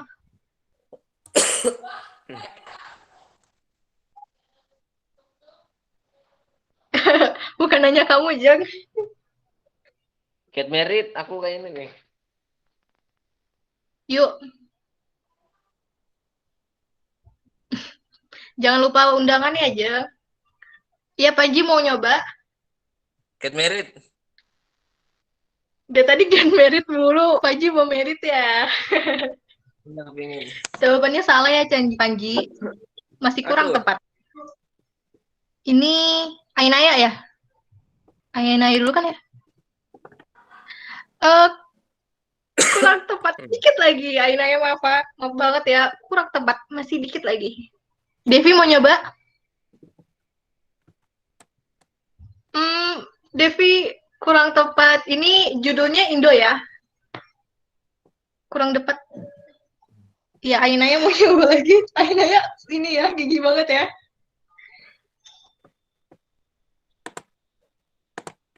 Ayo, Ainaya. Bagus, Nay.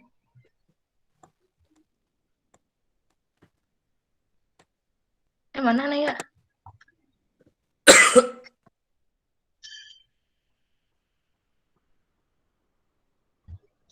Ayo mau nyoba? Kurang tepat, bukan kapan tawin, bukan. Kurang tepat. Tadi Hana ya? Hana mau nyoba? Yuk Hana kalau mau nyoba.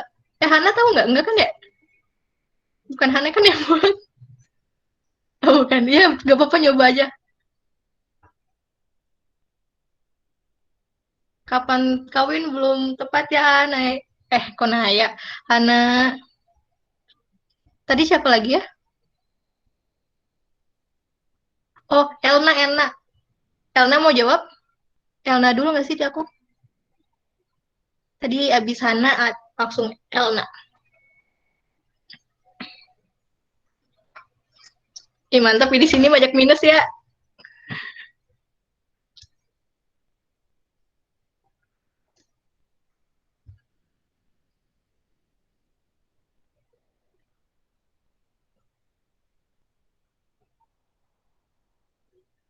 Elna mana? Elna mana sih? Nikah Yuk ya? Ya, bener banget Elna. Jadi judulnya tuh Nikah Yuk. Jadi Elna dapet plus 4 ya. Dari sekian. Yeay. Masih ada lagi nggak, Nuk? Oh, masih ada. Yuk. Yang ini yuk, guys. Siapa nih? Balkis dulu apa Naya dulu? Balkis dulu ya? Iya, bener banget Balkis. Ini filosofi coffee. Balkis dapat 4 ya. Oke, selanjutnya. Lucu banget ya.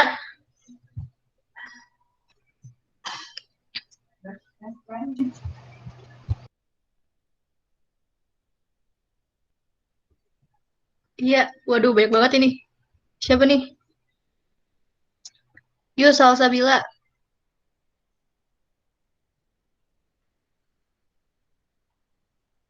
Iya, bener banget Salsabila. Ini 5 elang. Mantul.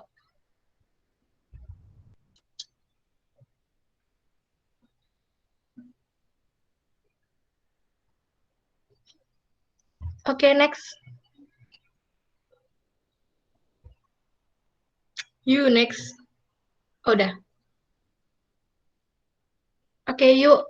Balkis ya?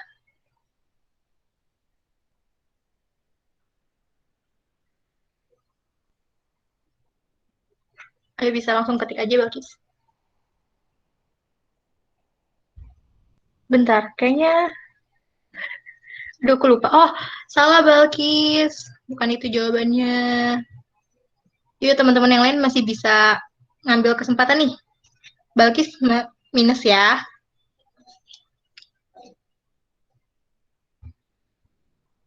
Salsabila mau nyoba? Salsabila dulu ya.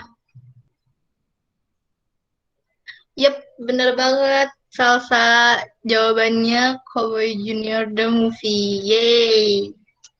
Salsa dapat plus 4 lagi.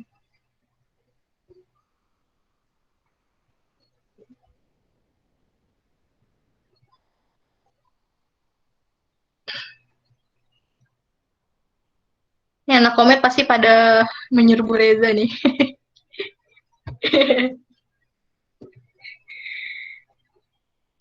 Oke, next Nuke.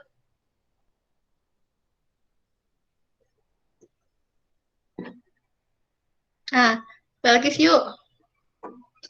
Benar sekali Balkis. Terlalu tampan. Nyambung lah ya, itu kan too much kan. Terus itu so cool, keren, jadi terlalu tampan. Oke, next. Mantap banget Balkis kayaknya nonton film semuanya nih ya. Hafal banget nih Balkis.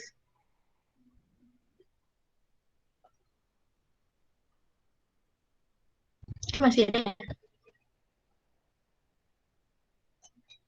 Oh, ini terakhir ya? Yuk, terakhir guys.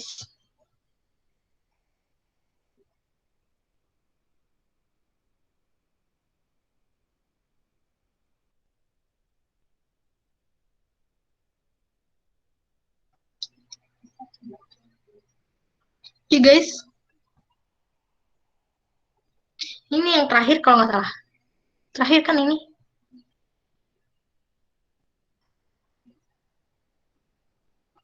Itu orang wisuda ya. Orang wisuda. Terus itu kayak pohon-pohon gitu. Kuliah kerja nyata. Kak Aina yang mau nyoba yuk. Jangan nonton.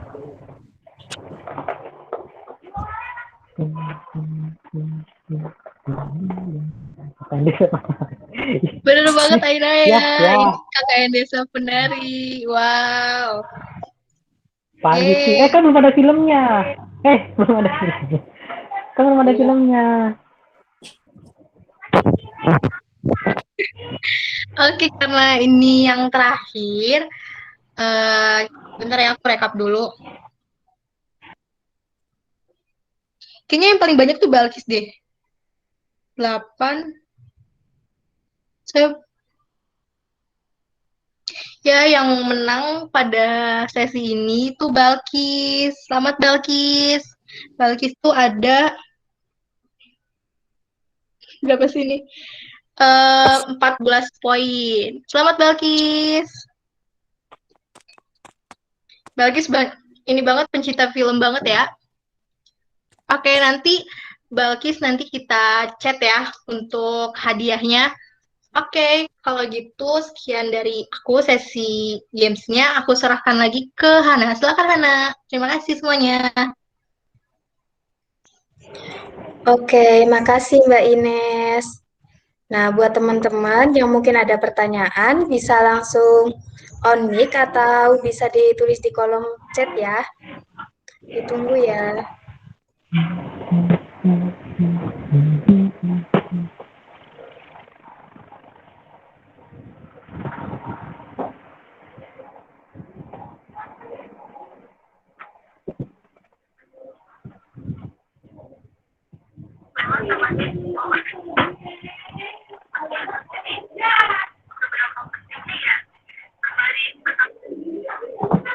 Yuk, ayo teman-teman yang nonton.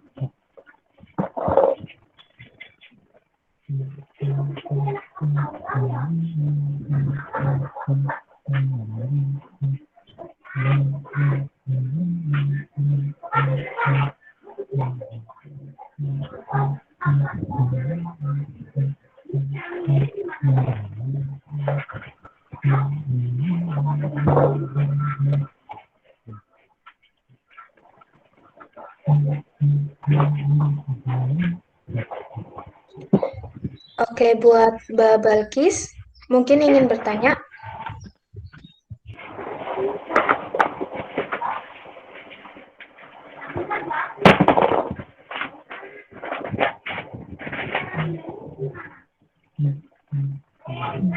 Ya baik.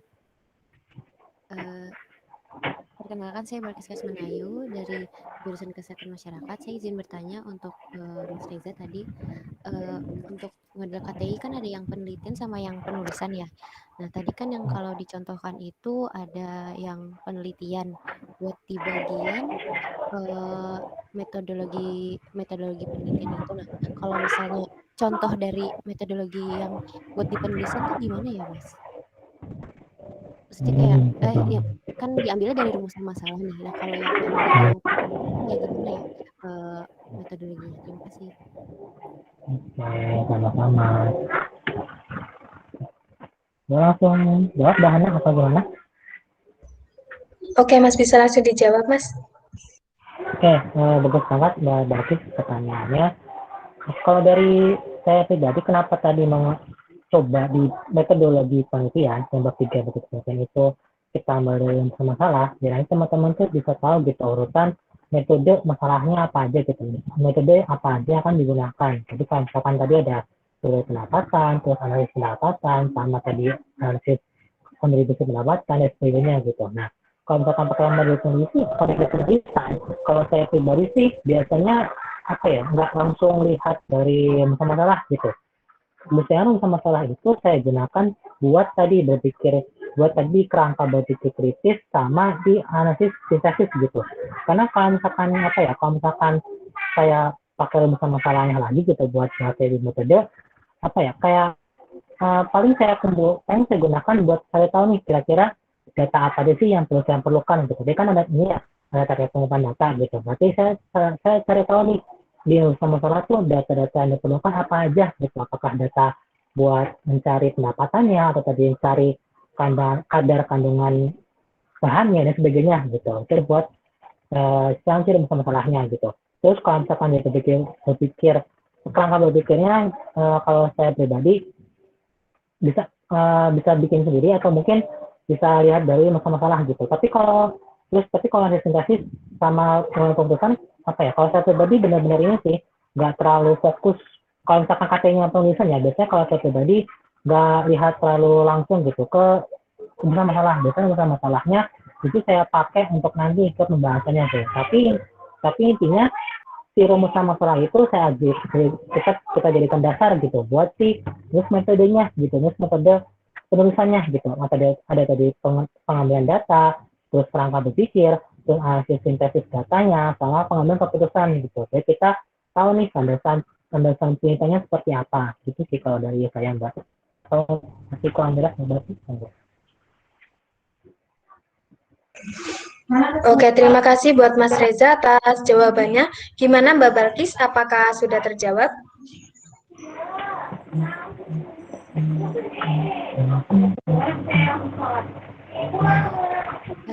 Sudah terjawab alhamdulillah, tapi mungkin kayaknya masih bingung sih karena belum pernah lihat apa ya, di contoh yang lain gitu. Tapi terima kasih Mas Reza atas jawabannya. Oke, sama-sama.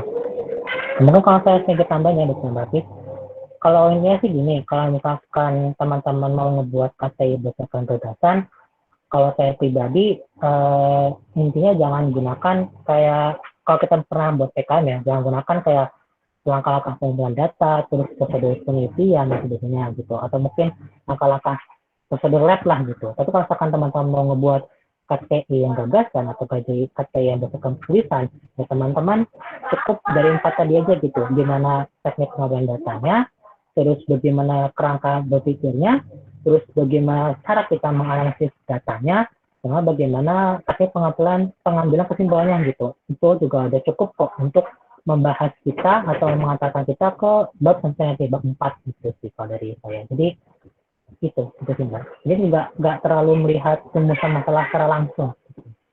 Kalau untuk yang bab penulisan.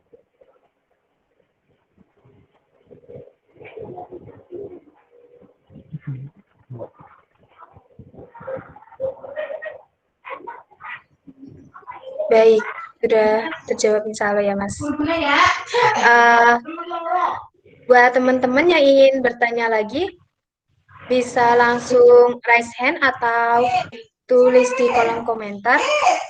Dan buat teman-teman yang belum mengisi presensi, bisa segera mengisi yang udah kami share di room chat ya.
Ayo buat teman-teman yang mungkin masih ada yang mungkin dibingungin, bisa langsung ditanyakan nih ke Mas Reza. Mumpung Mas Rezanya juga mau banget buat ngejawab. Ya, Mas?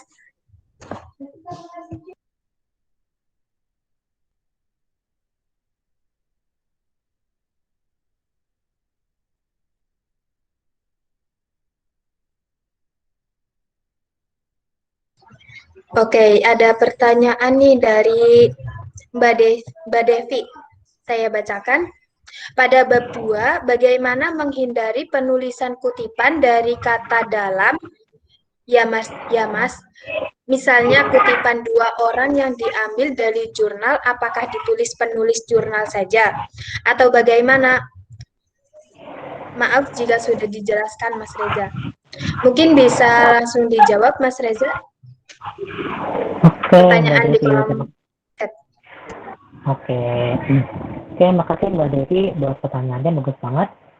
Pada bab 2, gimana sih cara menghindari penulisan kutipan dari kata dalam ya Mas Reza? Misalnya kutipan 2 orang yang diambil dari jurnal, apakah ditulis nulis jurnalnya saja? Atau bagaimana Mas Reza gitu? Nah, buat Mbak Devi, kalau misalkan iya, kalau dari saya pribadi, coba gitu menghindari kutipan dan kutipan gitu. Kayak tadi, misalkan dalam Hana 2008, Hana 2018, dalam Hana 2017 gitu misalkan gitu misalkan. Jadi kan itu ada dalam lagi ya gitu. Itu kalau dari saya pribadi benar-benar mencegah gitu. Nah caranya yang pertama teman-teman bisa menggabungkan sebelas gitu gitu. Jadi kalau teman-teman menggunakan ada nih 2 jurnal kayak gitu, ada 2 orang penulis kayak gitu, mau nggak mau teman-teman bisa milih salah satunya aja gitu. Mau milih yang dari 2018 atau mau milih yang tadi 2019 gitu. Jadi teman-teman biar apa ya, biar teman-teman juga lebih efektif dalam tulisannya gitu. Terus kalau misalkan bisa juga teman-teman menggabungkan gitu yang pengertian yang di jurnal tahun 2018 sama di jurnal tahun 2019, juga teman-teman gabungan gitu pengertiannya, biar pengertiannya lebih apa ya, lebih kompleks lagi, dia lebih padat lagi dan lebih bisa apa ya, bisa membantu menjelaskan variabel teman-teman seperti itu. Nah terus misalnya kutipan 2 orang yang diambil dari jurnal, apakah ditulis nulis jurnalnya saja? Iya, kalau misalkan teman-teman mau kayak gitu, pakai cara yang lainnya lagi gitu. Itu pakai parafrase. Misalkan tadi teman-teman nemu jurnal A 2018 dalam jurnal B 2019 gitu, tapi nemunya di jurnal C 2020 gitu. Berarti ya teman-teman cukup ambil aja pakai citasinya jurnal C 2020, tapi teman-teman parafrase kata-katanya, teman-teman parafrase dengan dengan sama-sama sedikit gitu, biar seenggaknya kata-kata itu yang pertama memang dari plagiarisme karena itu juga dari jurnal orang, yang kedua biar bahasanya juga lebih kompleks gitu, lebih beda dari apa yang ditulis gitu di jurnalnya. Seperti itu sih teman-teman, seperti sih kalau menurut saya, biar teman-teman lebih enak juga gitu buat mereka. Kita buat Mbak Devi, untuk kalau ada tanggapan silahkan.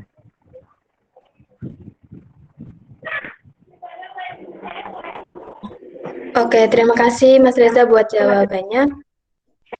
Buat Mbak Devi, gimana Mbak Devi? Apakah sudah terjawab?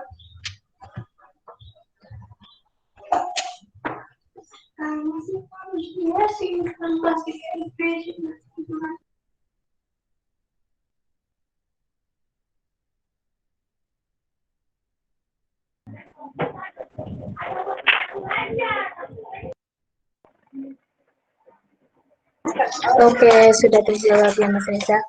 Nah, ada pertanyaan lagi Mas dari Mbak Desi di Astuti. Izin bertanya, untuk KTI sendiri baiknya mencantumkan gambaran lokasi dari topik yang diangkat ke dalam tinjauan pustaka atau enggak perlu ya Mas?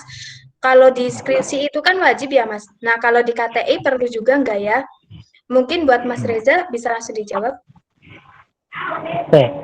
Oke Mbak Desi, menurut jawabannya katanya, kalau misalkan kita pakai lokasi nih Mas, gimana? Contoh misalkan tadi, saya coba ambil ide Mbak Desi ya gitu. Misalkan gimana cara membuat teknologi desain daging sapi mencegah daging babi pada daging merah gitu di Banyumas gitu. Nah kalau ada kata di Banyumas, berarti mau nggak mau teman-teman bisa mengambil referensi atau bisa menjelaskan topiknya gitu, lokasi topiknya. Kayak misalkan penyebaran daging merah secara nasional dulu nantinya, terus baru mengikuti sedikit-sedikit ke Banyumas gitu. Oh ternyata produksi daging merah di Banyumas itu sekitar segini gitu. Terus kasus kasus daging merah yang diganti daging babi itu di Banyumas segini. Jadi teman-teman ada gambaran lokasinya gitu, lokasinya di daerah tersebut. Tapi itu khusus jika teman-teman ngambil daerah satu daerah yaitu di Banyumas gitu. Kalau misalkan ambil daerah lain kayak mungkin Surabaya atau mungkin Malang, itu boleh teman-teman pakai itu juga. Tapi kalau misalkan teman-teman mengarahnya ke ranah nasional, kayak tadi ketahanan pangan gitu, ketahanan pangan nasional, teman-teman nggak perlu melakukan atau menulis gambaran lokasinya ke KTI karena kan itu nasional kan agak ribet ya kalau misalkan nasional kita gambaran lokasinya semua daerah kita ini kan agak panjang juga gitu. Jadi ya kita ringkas aja gitu secara nasional tuh bagaimana sih ketahanan nasionalnya. Itu juga tadi bukan berarti tergantung lagi juga bahasanya gitu apakah topiknya secara nasional ataupun secara daerah gitu sih.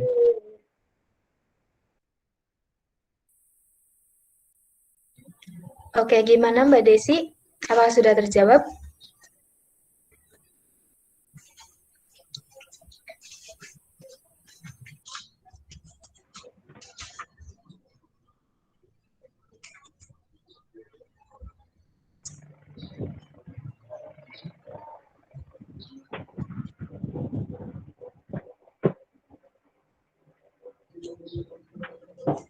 Bagaimana Mbak Desi?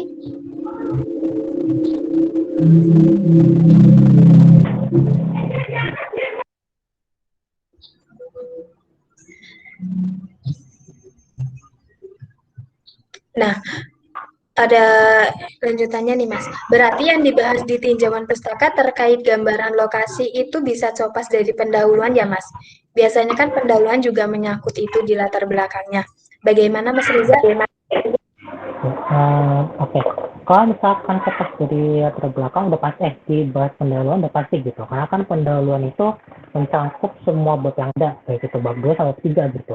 Kalau menurut saya ya bukan kopas dari tinjauan, bukan kopas dari pendahuluan, malah justru pendahuluan yang kopas dari tikus gitu. Karena kan ini kan tinjauan pustaka ya, ini kan dasar teori teman-teman gitu. Harusnya ya teman-teman apa ya teman-teman bisa gambar dulu gitu, cari dulu carinya apa, lokasi seperti apa, buat coba sedikit tikusnya baru kopas ke pendahuluan gitu, bukan kebalik, bukan pendahuluan kita kopas tapi justru pendahuluan yang ngopas ke bab sebelumnya gitu. Jadi gitu nah, dan kalau misalkan memang kayak gitu dan itu pun nggak perlu saklek ngopas dari pendahuluan gitu, pasti ada beberapa keterangan kita tambah gitu kan. Kalau pendahuluan kan banyak nih, gak mungkin semua bab kita masuk ke pendahuluan gitu, cuma kita ambil dari semua bab itu kita taruh di bab 1 di bab pendahuluan. Nah berarti nanti di bab 2 pun juga sama gitu, kita ambil kesarinya aja terus kita tambahin lagi literatur lain, data-data lain, infografis lain yang bisa mendukung ide kita dan lokasi kita juga gitu. Jadi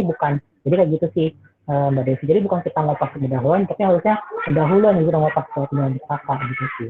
Pada referensi pribadi.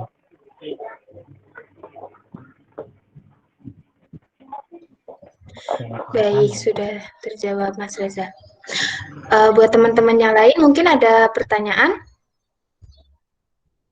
Bisa langsung raise hand atau tulis di kolom komentar.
Gimana teman-teman? Mungkin ada pertanyaan yang mungkin ingin ditanyakan?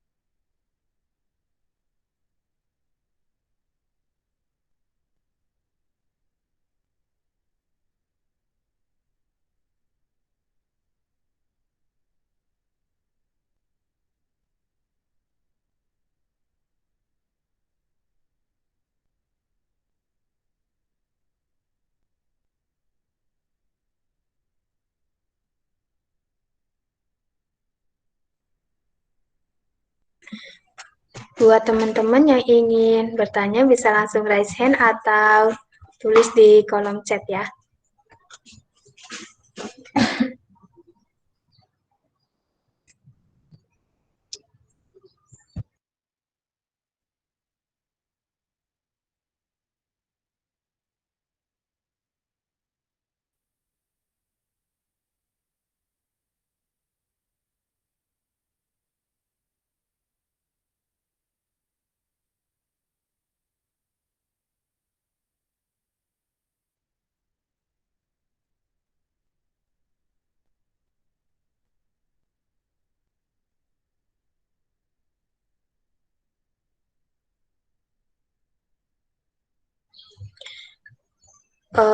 Mbak Balkis ingin bertanya, boleh Mbak? Silahkan Mbak.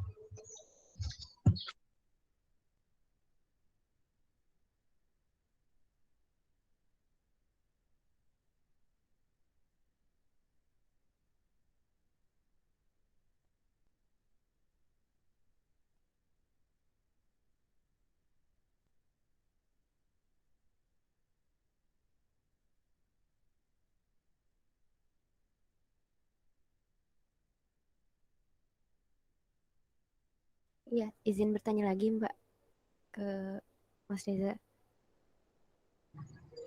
Iya Mbak, silahkan.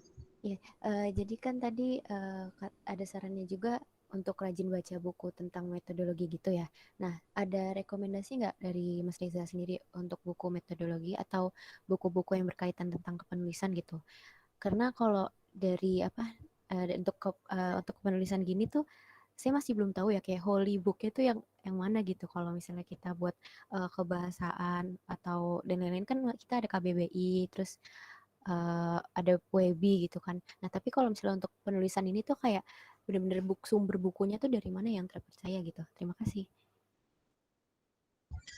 Oke, mungkin buat Mas Reza bisa langsung dijawab.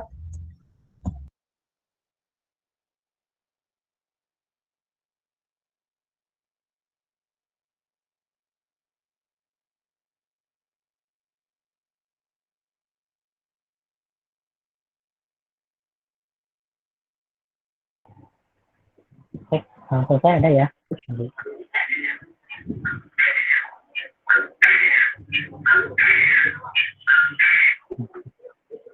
Oke, tadi kalau dalam Balkis menanyakan ini ya buku-buku terkait metode penelitian gitu yang bagaimana. Kalau dari saya pribadi, kalau buku penelitian, kalau saya lupa lagi. Saya dulu ada gitu Mbak, lupa. Ada filenya juga, ada 3 buku. Sorry, 2 buku.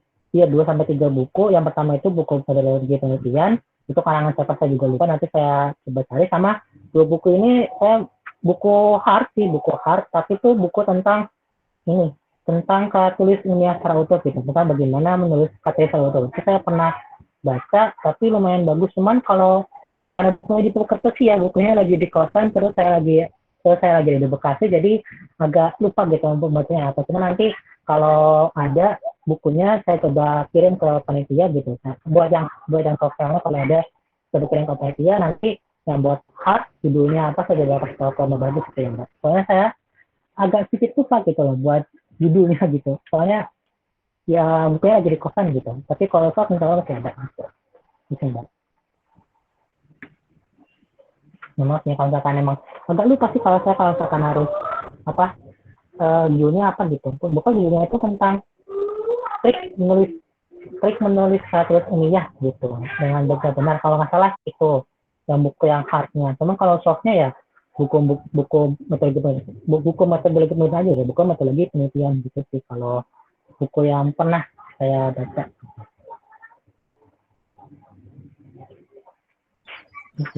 Oke. Oke, terima kasih Mas Reza.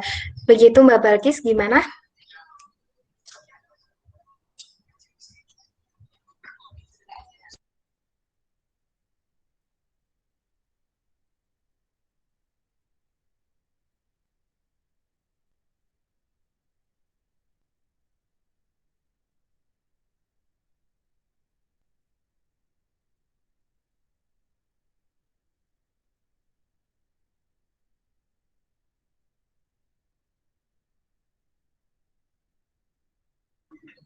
Bagaimana Mbak Balkis?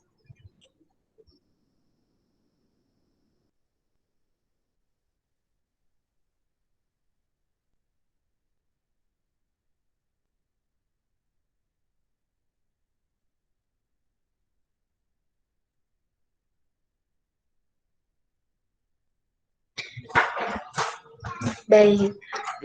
Katanya ditunggu untuk informasi judul serta karangannya ya Mas? Oke, sama sih. Mungkin buat yang ketiga yang penelitian ada sih soalnya, nanti coba saya kirimin ke panitia biar ada yang akses. Cuman kalau yang hard agak lupa gitu, bukunya ada di kosan ya. Terima kasih Mbak. Ya.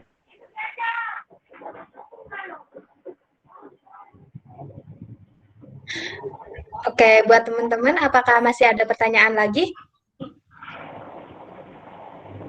Kalau misal masih ada pertanyaan, bisa ditulis di kolom chat atau raise hand.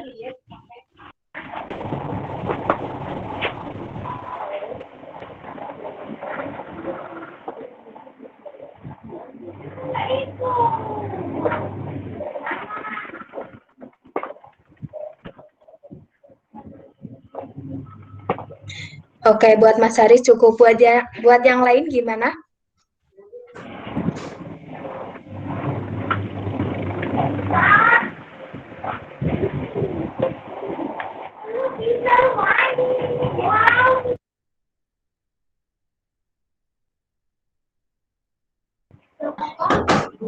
Ada pertanyaan lagi nih Mas dari Mbak Ines. Izin bertanya, kalau KTI itu bagusnya menggunakan metode pustaka aja atau sama penelitian gitu ya Mas? Mohon dijawab Mas, silakan. Oke Mbak Ines, makasih buat pertanyaannya juga. Kalau dari saya pribadi, tergantung kondisi sama kesiapan teman-teman gitu.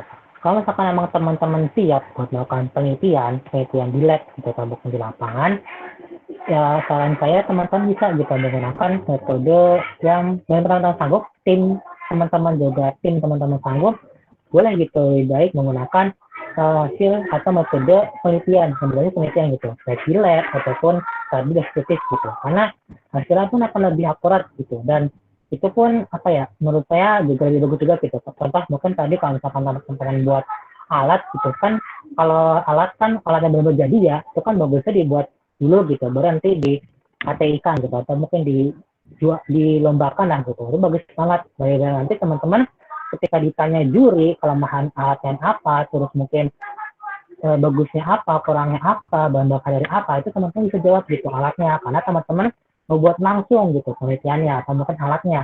Nah tapi kalau misalkan teman-teman, kalau saran saya teman-teman yang memang mungkin baru pertama kali nyoba atau mungkin takut gitu, takut KTI-nya gimana atau mungkin takut KTI-nya KTI-nya mungkin masih mola banget atau mungkin masih takut lah gitu, saya takut Kak buat penelitian, takutnya nanti di lab berdasarkan alat-alat, takutnya nanti ketika dia ngeluarin duit banyak penelitiannya gagal gitu. Dan teman-teman juga terkendala nggak bisa ke lab sama nggak bisa ke lapangan langsung buat meneliti, saran saya bisa pakai metode pustaka dari metode penulisan, biar teman-teman juga tahu gitu, oh ternyata kalau nulis pada itu kayak gini gitu, sambil teman-teman juga belajar nih nulis KTI dari ide bab 1 sampai bab 5 kayak gimana gitu, dan teman-teman pun seenggaknya kalau pakai metode penulisan teman-teman bisa lebih hemat gitu, lebih hemat dalam artian lebih hemat duitnya gitu, karena kalau misalkan pakai metode penelitian, metode yang ke lab, itu kan teman-teman harus nyiapin duit buat labnya, buat sewa lab, terus buat bahan-bahannya, terus mungkin buat segala macam yang kurang-kurang, itu kan harus nyiapin, adalah anggarannya gitu. Jadi kalau misalkan teman-teman mungkin, kayaknya susah nih kalau misalkan ke lab gitu. Terus dari jangka waktu timeline lomba tuh mepet banget, cuma sisa 2 bulan doang gitu. Nggak ada waktu, nggak ada duit buat ke lab. Jadi teman-teman bisa pakai metode penulisan terlebih dahulu gitu, biar teman-teman lebih siap dan lebih fokus gitu. Itu sih tergantung dari teman-teman juga mau metode yang mana. Cuman kalau saya pribadi, kalau misalkan teman-teman emang bisa atau mau menulis banget dan mungkin baru pertama banget dan takut untuk mulai penelitian, karena saya bisa mulai dari metode penulisan terlebih dahulu gitu sih. Oke, seperti itu Mbak Ines. Gimana, apakah sudah terjawab?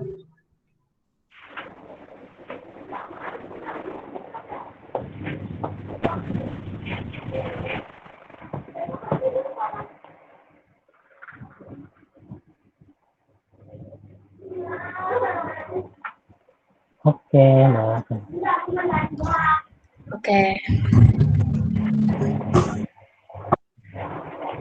Oke.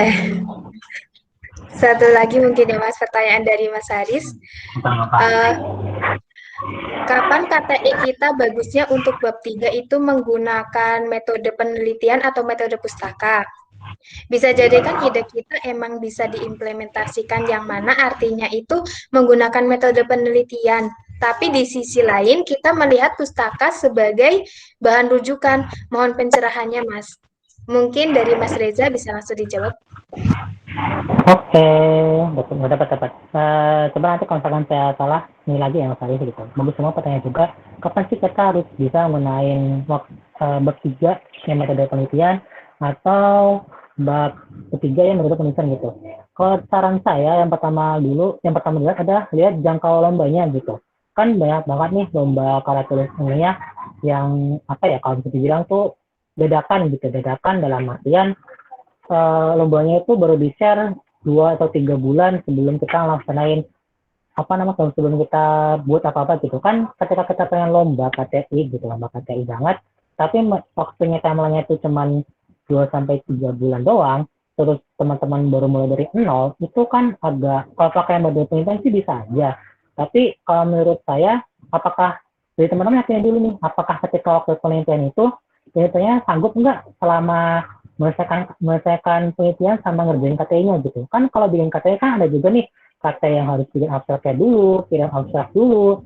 Terus kalau kirim abstraknya belum tahu kita lolos apa enggak. Kalau misalkan nggak lolos kan sayang banget nih penelitiannya jadi kurang ini. Teman-teman cari lomba lain, terus dari ganti lain juga macam gitu. Kalau saran saya, coba teman-teman target dulu tuh yang pertama, mau lomba yang mana gitu. Lomba yang mana, terus lihat jangka waktunya. Terus teman-teman kirakan apakah jangka waktu buat teman-teman lomba ini itu tuh bisa gitu ditutupi dari lomba-lomba dengan penelitian atau pustaka gitu. Kayak misalkan lombanya itu nggak diumumin nih, tapi lombanya itu masih dalam waktu yang lama banget, misalkan 9 bulanan lah gitu, 9 bulan atau mungkin 7 bulan dari 6 bulan ke belakang lah gitu. Tapi udah ada di pengumumannya gitu.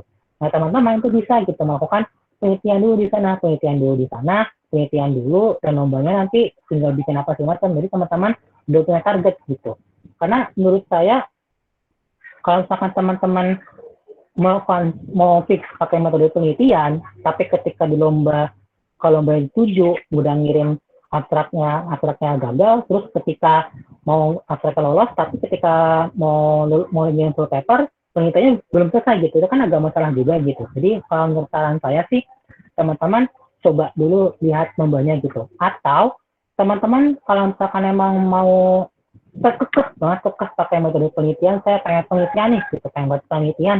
Terus ya udah teman-teman lakukan penelitiannya aja, lombanya di mana ya, itu tergantung teman-teman, itu rapotnya teman-teman kalau menurut saya gitu. Teman-teman nggak tahu lombanya di mana, apakah lomba yang di sini pas nggak temanya gitu, apakah lomba yang di sebelah juga pas nggak temanya, kan agak ribet tuh kalau misalkan teman-teman ngelakuin penelitian dulu gitu, temanya ini, terus temanya ini, penelitiannya ini, tapi subtemanya atau temanya nggak ada, itu kan ribet banget. Jadi saran saya coba gitu, lihat dulu timelinenya gitu.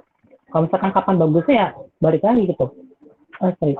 Kalau misalkan balik lagi sih Mas, kalau misalkan memang idenya memang bagus diimplementasikan buat di penelitian gitu. Tapi kan apakah iya gitu? Secara dana kita sanggup, bisa teman-teman dana itu sanggup gitu kan? Misalkan apakah semua tim itu bisa ketemu semua gitu? Kalau misalkan bisa ketemu semua, terus timnya juga sanggup, misalkan ngerjain KTI sambil penelitian, sambil bikin kuliah semua timnya sanggup, oke, bisa saja gitu. Tapi kalau misalkan timnya nggak semuanya bisa ketok, terus mungkin waktu buat ngajarnya sedikit, terus mungkin jarang komunikasi atau jarang ngobrol, kadang ngobrol cuma seminggu sekali gitu. Saran saya sih buat penelitian nanti dulu aja kita bisa pakai metode yang pustaka dulu gitu, biar teman-teman seenggaknya secara bisa fokus lah gitu buat kerjain yang secara metode pustaka atau metode penulisan gitu sih kalau saran saya. Itu Mas Haris. Baik, begitu Mas Haris, apakah sudah terjawab?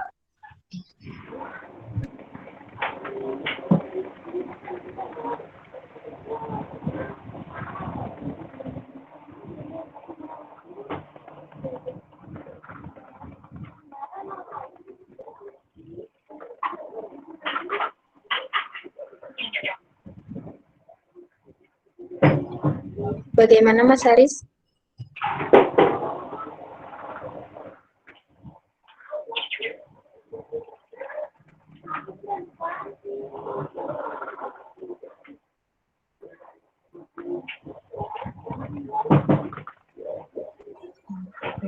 Mungkin sudah terjawab kali ya Mas.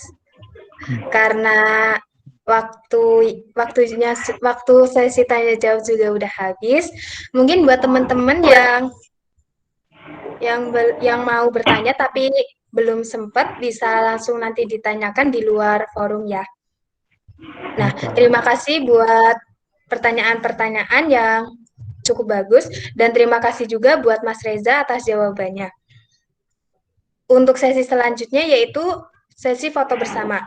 Untuk teman-teman bisa langsung on cam ya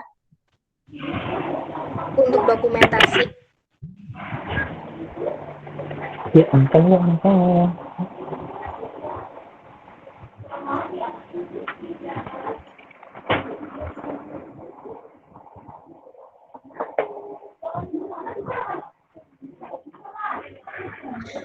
Ayo buat teman-teman yang belum on cam, bisa langsung on cam.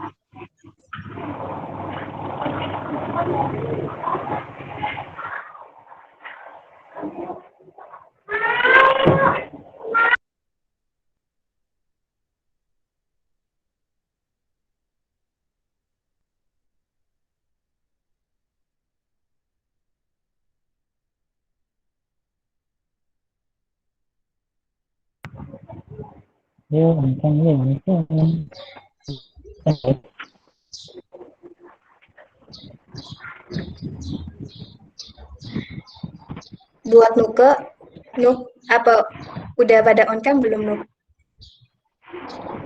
Baru 6.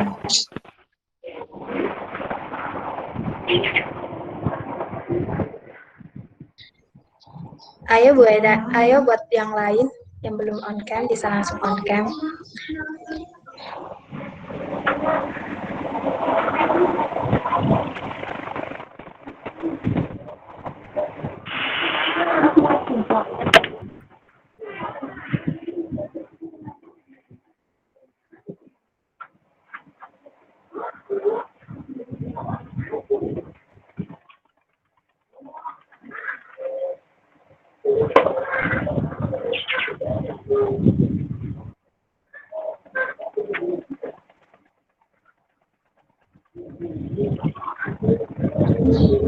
Buat Nuka mungkin bisa langsung dimulai. Oke.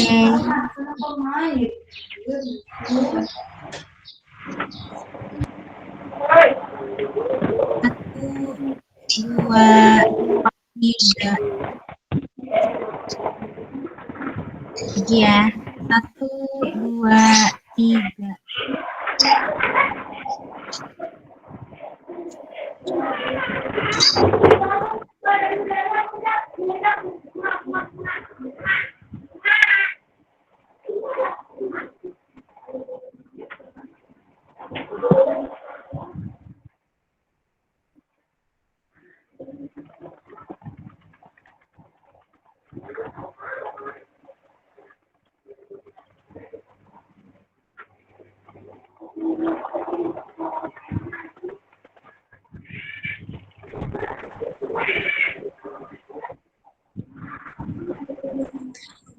Gimana Nuke?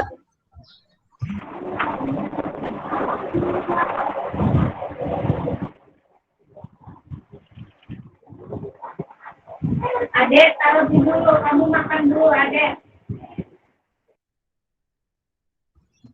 Udah belum Nuk?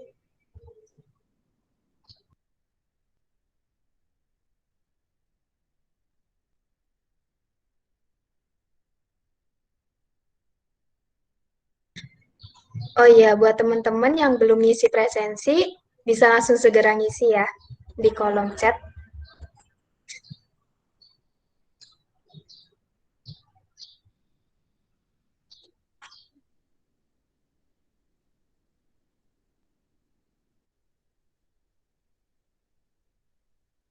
Udah, Hana. Baik, makasih Nuke. Alhamdulillahirrabbilalamin, serangkaian demi serangkaian acara telah kita bersamai. Tiba saatnya kita di penghujung acara. Terima kasih kepada peserta sekalian atas antusiasnya yang begitu luar biasa. Semoga kita semua bisa mendapatkan manfaatnya dari apa yang sudah disampaikan tadi. Baik, perlu kami informasikan kembali, untuk pelaksanaan acara praktis hari ketiga itu akan dilaksanakan pada tanggal 29 Mei 2021, bersama pemateri yang sudah sangat kompeten di bidangnya. Untuk itu, kami menghimbau kepada para peserta untuk senantiasa menjaga kesehatan dengan tetap mematuhi protokol kesehatan. Akhir kata, mohon maaf apabila saya selaku MC banyak sekali kekurangannya. Wabillahi taufik wal hidayah. Wassalamualaikum warahmatullahi wabarakatuh. Waalaikumsalam. Banyak semangat. Jangan lupa ngisi presensi ya teman-teman. Oke. Baik, Hana.